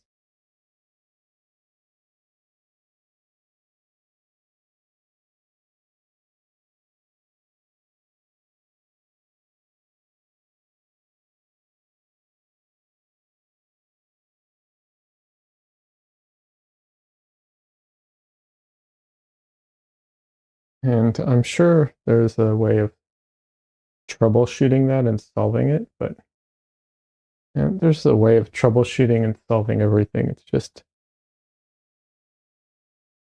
a matter of how complicated or easy it is.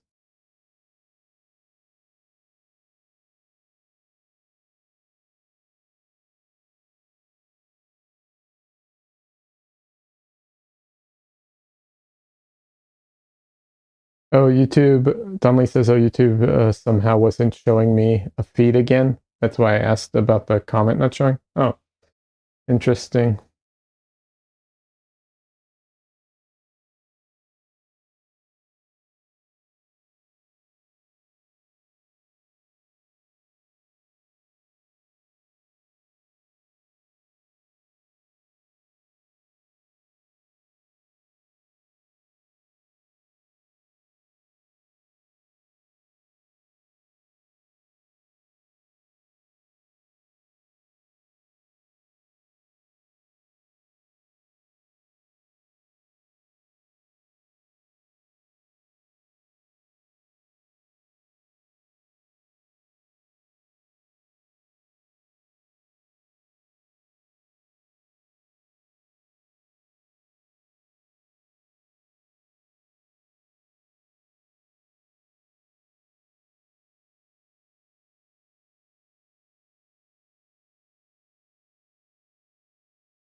Donnelly is switching over to Twitch.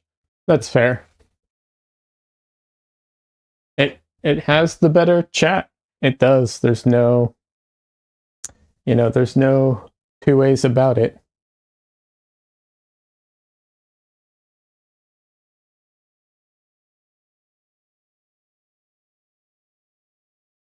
Wasn't showing me a live feed. I meant to say I was behind by I don't even know how many minutes. Oh, you were behind by a lot because when you said commence the messing, I had already messed it up and taken a break, got coffee, came back, repositioned the photo in my reference, and started again.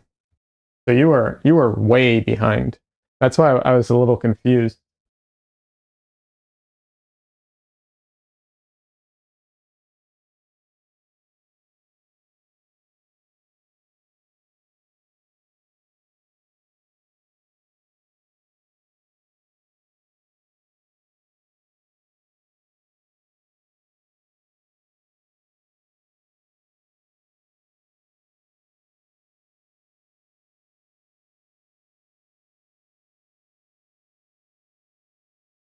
Yeah, YouTube just does not like Don Lee.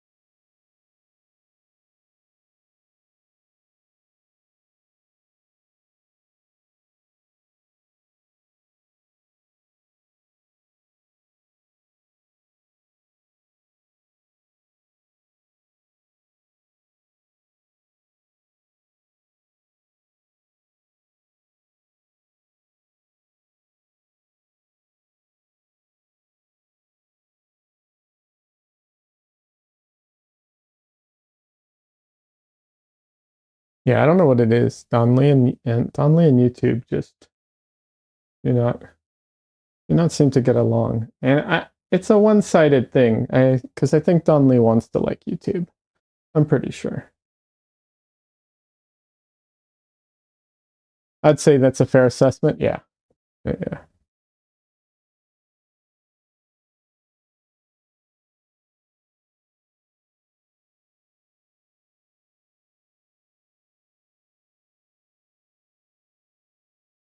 But yeah, all these marks that are on here are now my squiggle, whatever it's called, like the squiggle grid or whatever it is. Yeah. all these little marks function as that now.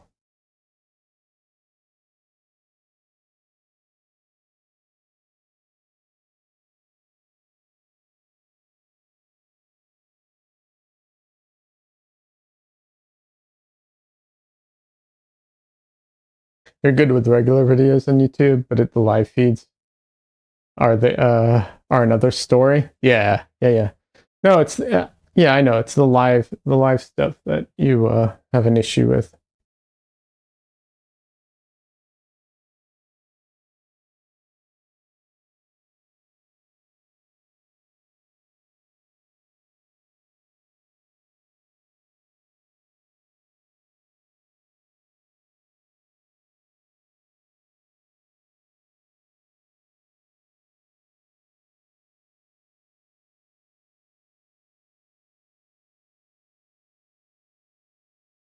Yeah, I'm glad I can simulcast right now to both to both.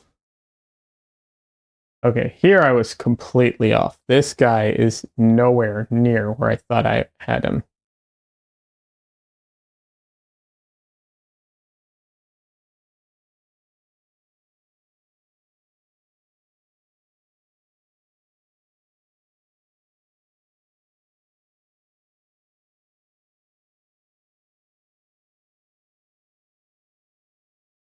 That's what I get for not taking my time to measure anything, really.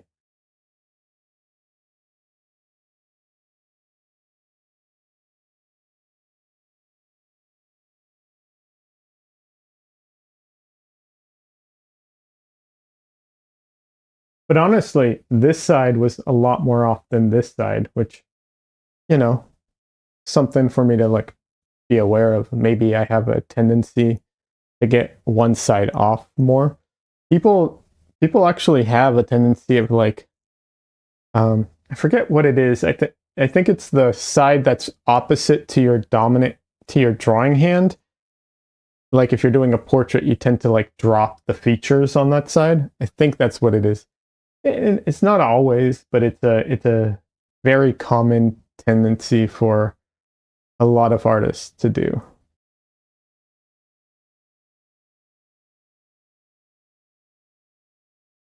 I think Proco has a video about that.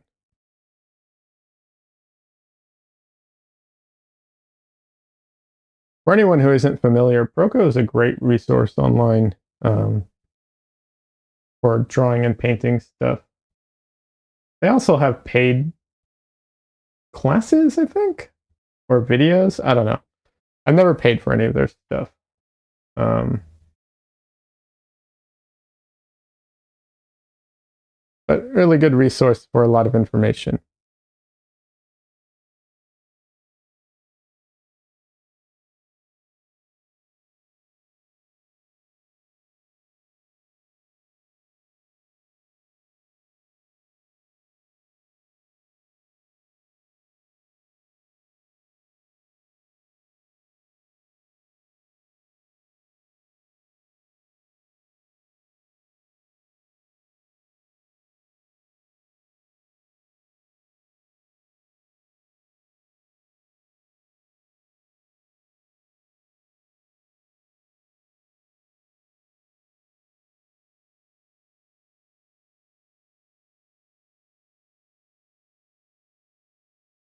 I wonder if anyone who's either watching now or watching after the fact, do any of you watch anything on like Kick or another platform?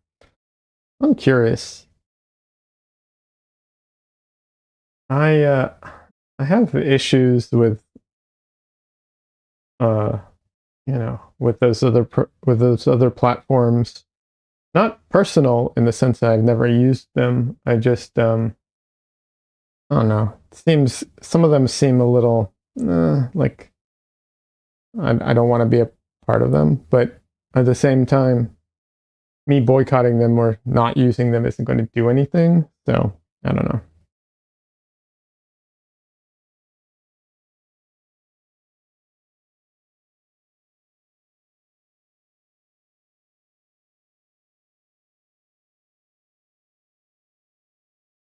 Um, Don Lee says, I've checked out Kick, but never signed up with them. Yeah.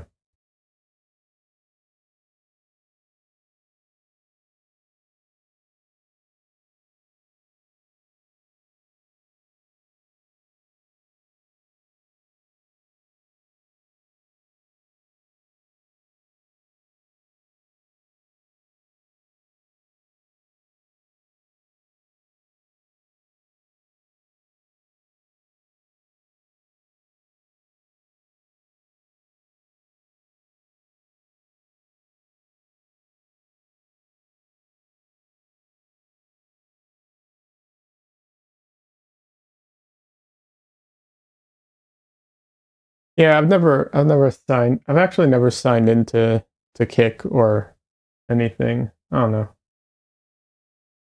They have a better cut rate for for the streamer, but I don't know. Their business model seems a little questionable.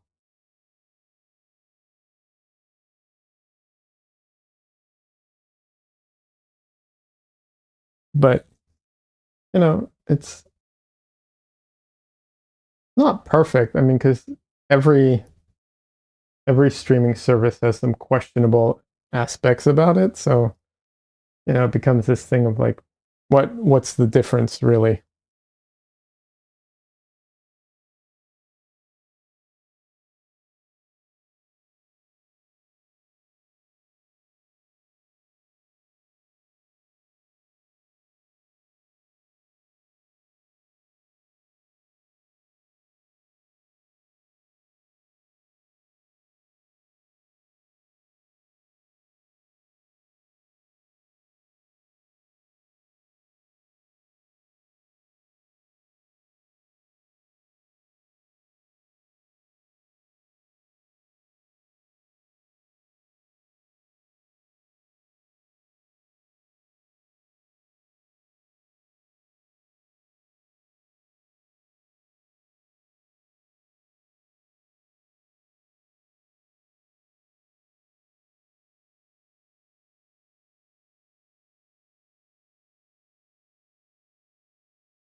Oh, you know what I'm thinking about buying is all this online. I'm like, this could be such a useful thing for me. Um, they have these little like um keyboards. They're wireless keyboards, but they're like really tiny, and they have like a little trackpad on them. I'm thinking about picking one of those up. That way, I can control my computer, even though I'm not like next to my computer.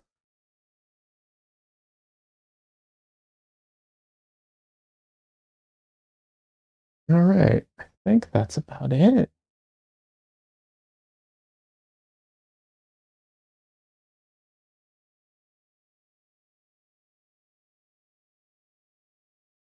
Yeah, yeah, yeah.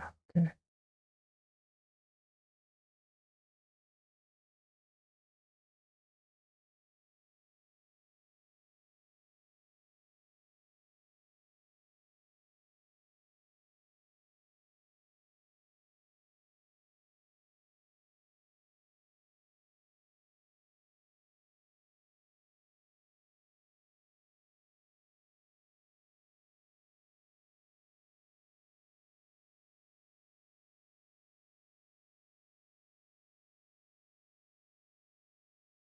Alrighty, let's see.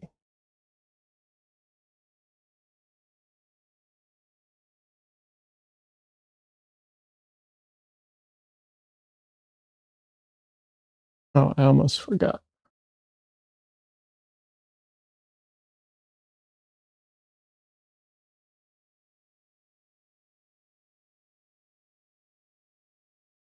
Almost forgot this side. Need to get this right.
All right, there we go.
Okay, I need to go wash my arm real quick. I will be right back.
All right, back. Yeah, Tristan got me, and my it was all itchy from the scratch.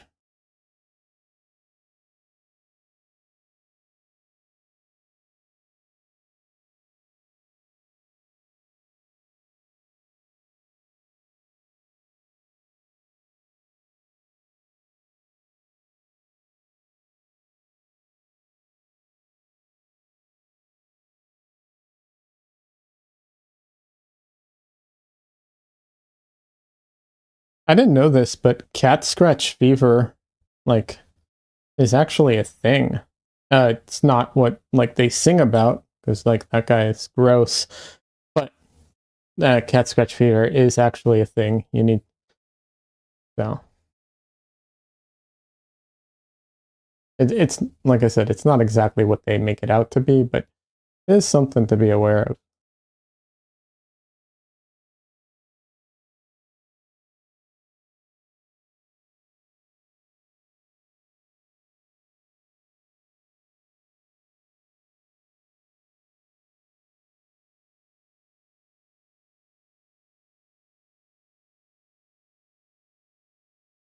Heard you got to be careful with cat scratches since their claws can carry stuff from the litter box.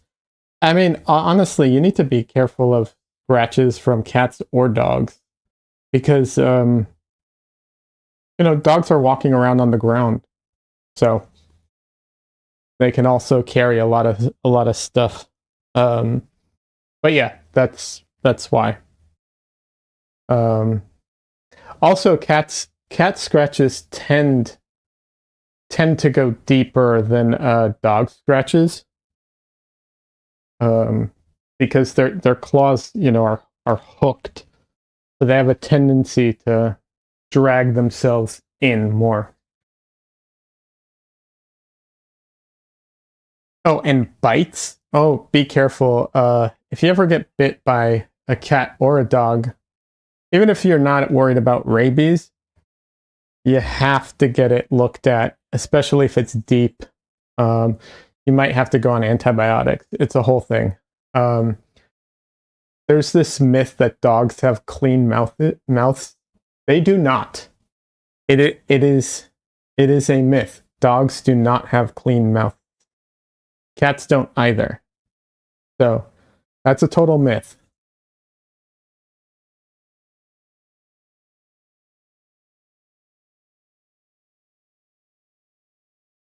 It's clean for them, not for you. Not for what's it called? Not for getting into your skin and in your blood. It's not. So, yeah.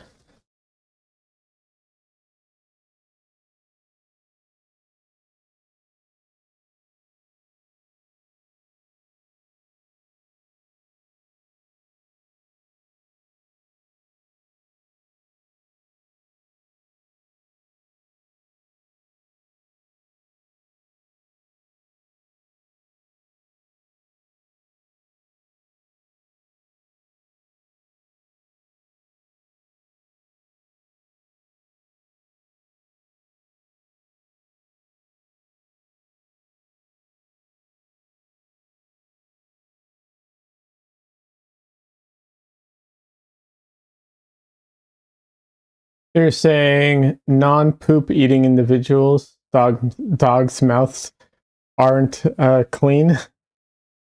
Yes, I know. Shocker.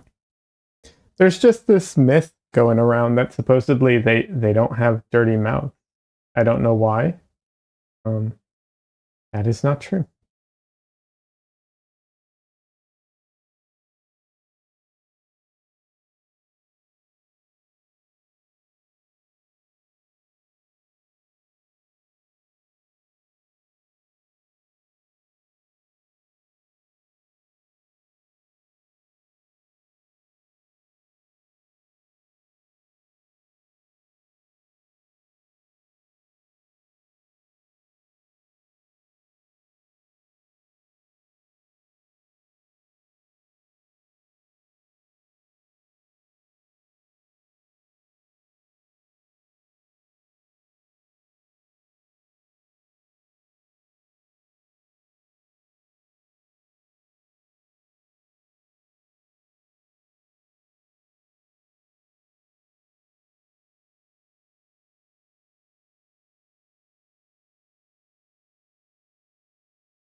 Oh, I took a break and I went downstairs and got coffee.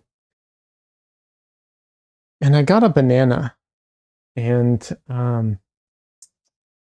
I think that was a huge mistake.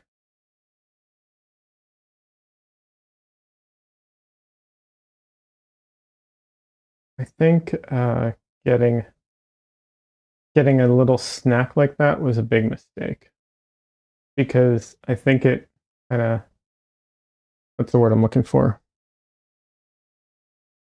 Spurred my appetite on, and now I'm hungry. And I wasn't really hungry before. I just was like a little hungry. And now I am very hungry.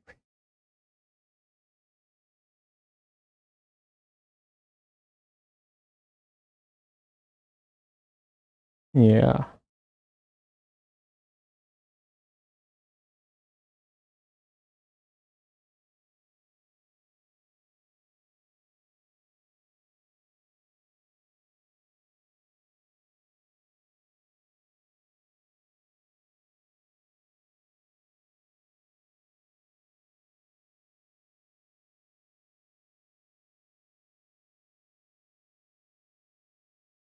Maybe I should find a video on YouTube or something, start playing it and let my chair react to it while I go get food. I'm just kidding. And if you're terminally online like I am and you know what I'm talking about, it's just a joke. If you're not, then I guess it's just a joke. There's all this React content drama nonsense. Not important. Hmm. Hmm. Sorry about that. I did not mean to do that in your ear. I just realized. I apologize. I'm not used to the mic being on me yet, so I apologize. Yeah.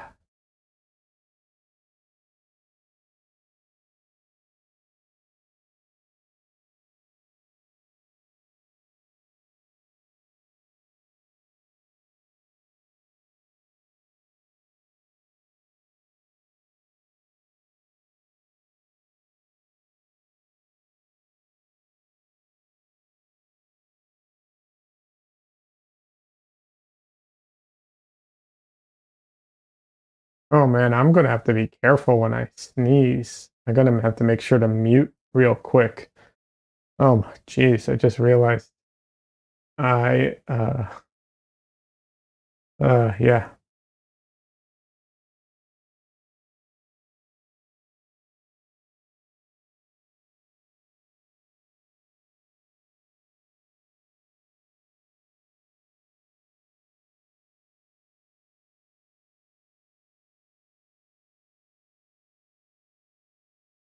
What happened? Don't think I even noticed. Awesome.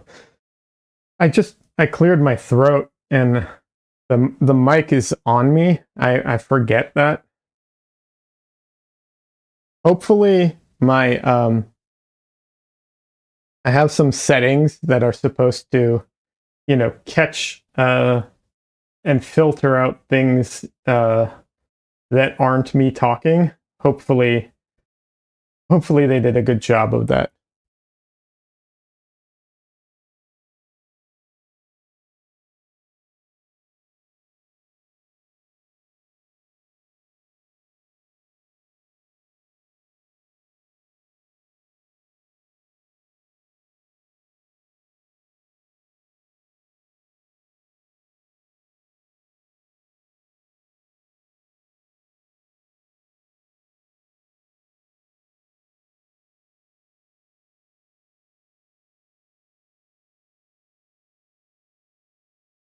The problem with this mic is that the mute on it is not a quick mute. It's not like you click it real quick and it mutes. It's a bit of a slow one.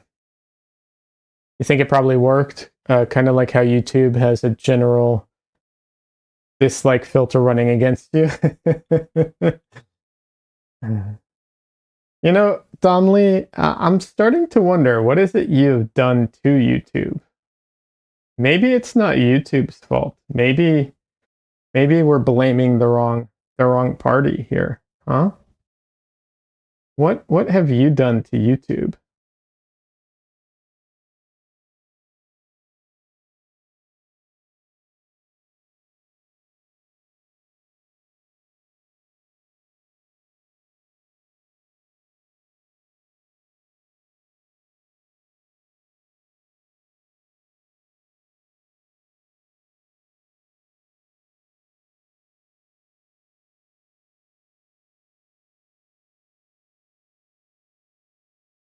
I did nothing. Quit trying to switch the blame. Me? Nah, I would never victim blame.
Oh, by the way, Donnelly, how you feeling? Any better?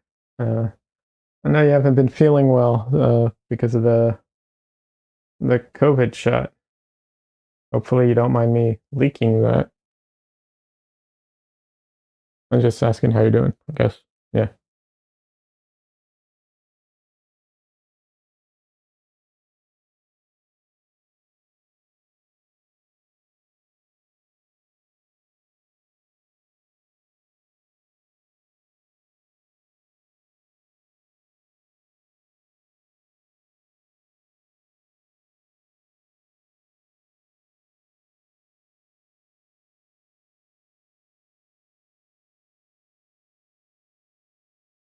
Yeah, feeling good now. Aspirin kicking in. Not achy or anything. Thanks. Oh, that's great. And when I get the COVID shot, it doesn't matter what I do. I feel like crap. Although I haven't taken aspirin. You know what? I'll be honest. I'm trying to remember the last time I took aspirin. It's been a while. I usually go with either ibuprofen or Tylenol.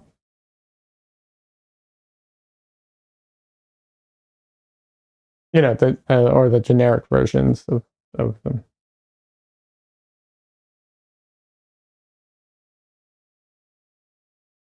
Not trying to be a shill for the pharmaceutical companies here, you know.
You checked if it was okay to take aspirin with COVID shot. Figured it was one thing that will take down inflammation. Tylenol won't do it. Yeah, Tylenol, no. Um, I usually go with ibuprofen. That's my go-to. Tylenol usually doesn't do anything for me. But I haven't taken aspirin in like a long, long time. Maybe I need to next time I need it.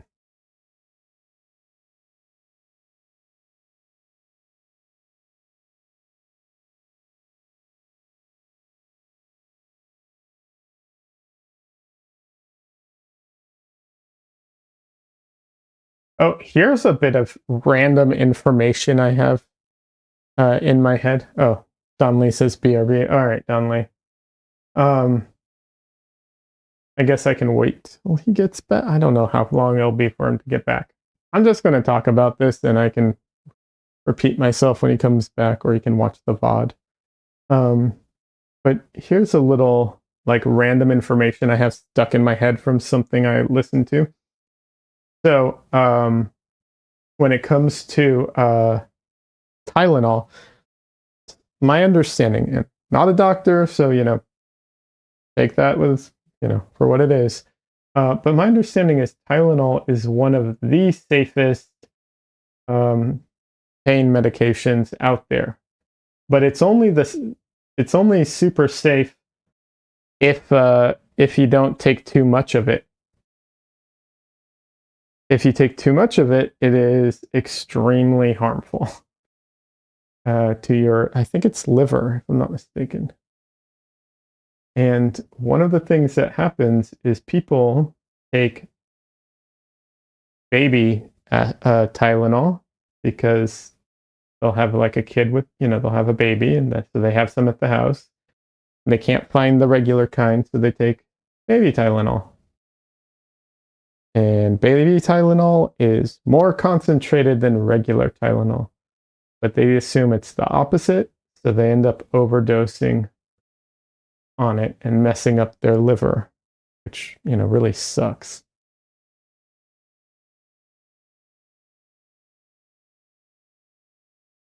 So just some random ass knowledge I have in my head from something I listened to once.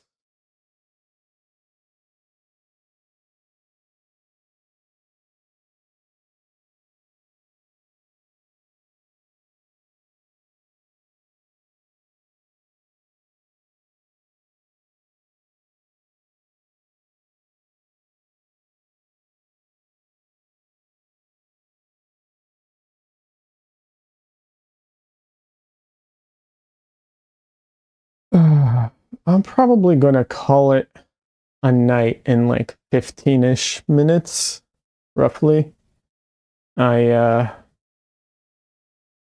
unfortunately I have some stuff I have to make up today. Things I need to get done.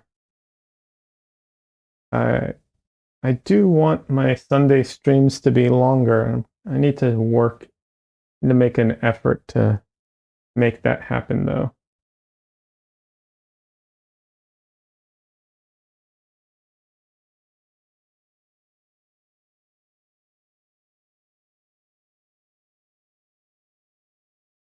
Although I think 3 hours isn't bad, but ideally, I think somewhere between the 4 to 6 is where I'd like my my Sunday streams to be. But definitely not there yet.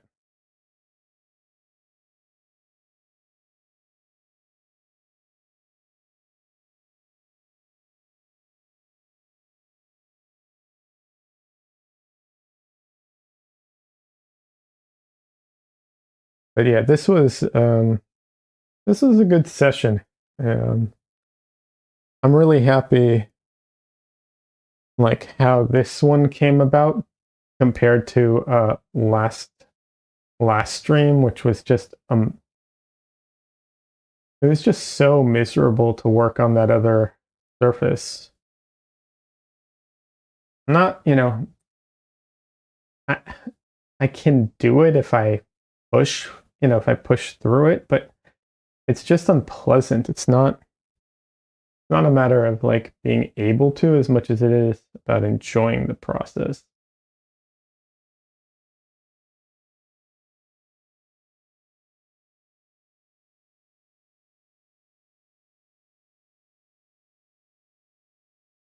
And also speed. Also, speed's also an issue. It's like, oh, that other surface really slows me down. I can't paint nearly as fast on it. So that's also an aspect of it for sure.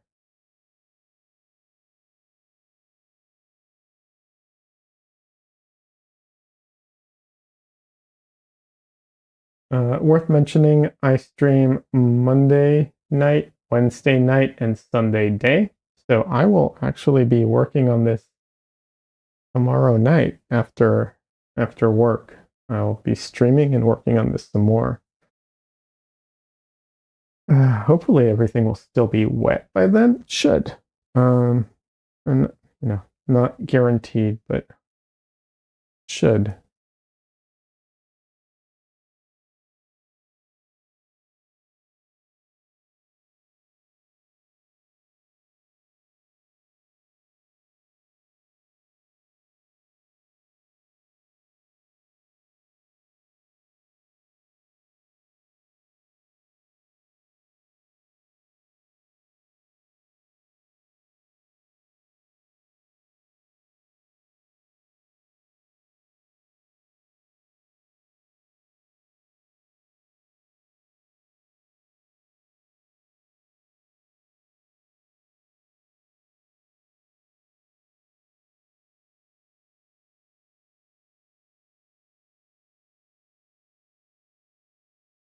Yeah, there's definitely like I want to say it's a complicated painting or drawing because complicated might be the wrong word for it, but it's small and there's a lot of little things overlapping each other.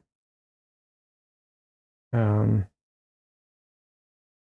and I think that definitely contributes to like the how hard it is to see what is going on.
All right. Yeah, I'm going to be calling it just a minute.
All right. You were able to hear me about the Dunley says about the Tylenol. Okay, good. That's great, Dunley. Anyways, it's just one of those random things. But yeah, I am going to call it a little early today. Um, you know, uh, almost 3 hours. Not the best, but I got a lot done, so I'm really happy with. I'm really happy with where things are. Yeah. All right. Yeah, good start. Yeah, thanks, Donley. I appreciate it. Yeah, it's a good start. It's a good place to move on from. Just to show everybody and you, Donley, too. This is where my other painting went. This is the difference between this and this. Not only is huge, but it's just the surface. This surface was just fighting me the whole way. Like every time I tried to put a stroke down, every time I tried to put color down, every time I tried to do anything, it was like a battle. So yeah, huge difference. And the funny thing is there are artists who will love that surface. I can't stand it. So I have to figure out how to modify it so I can use it. Otherwise I just wasted I don't know how much money on the pad of paper. I could gift it to someone, maybe. I don't know, we'll see. Hopefully you can scrape it down or something to rescue it. Nah, that one's done. That particular one's done. But the pad, there's I have a whole pad. I have I think 10 more pages. I'll probably end up just what's it called?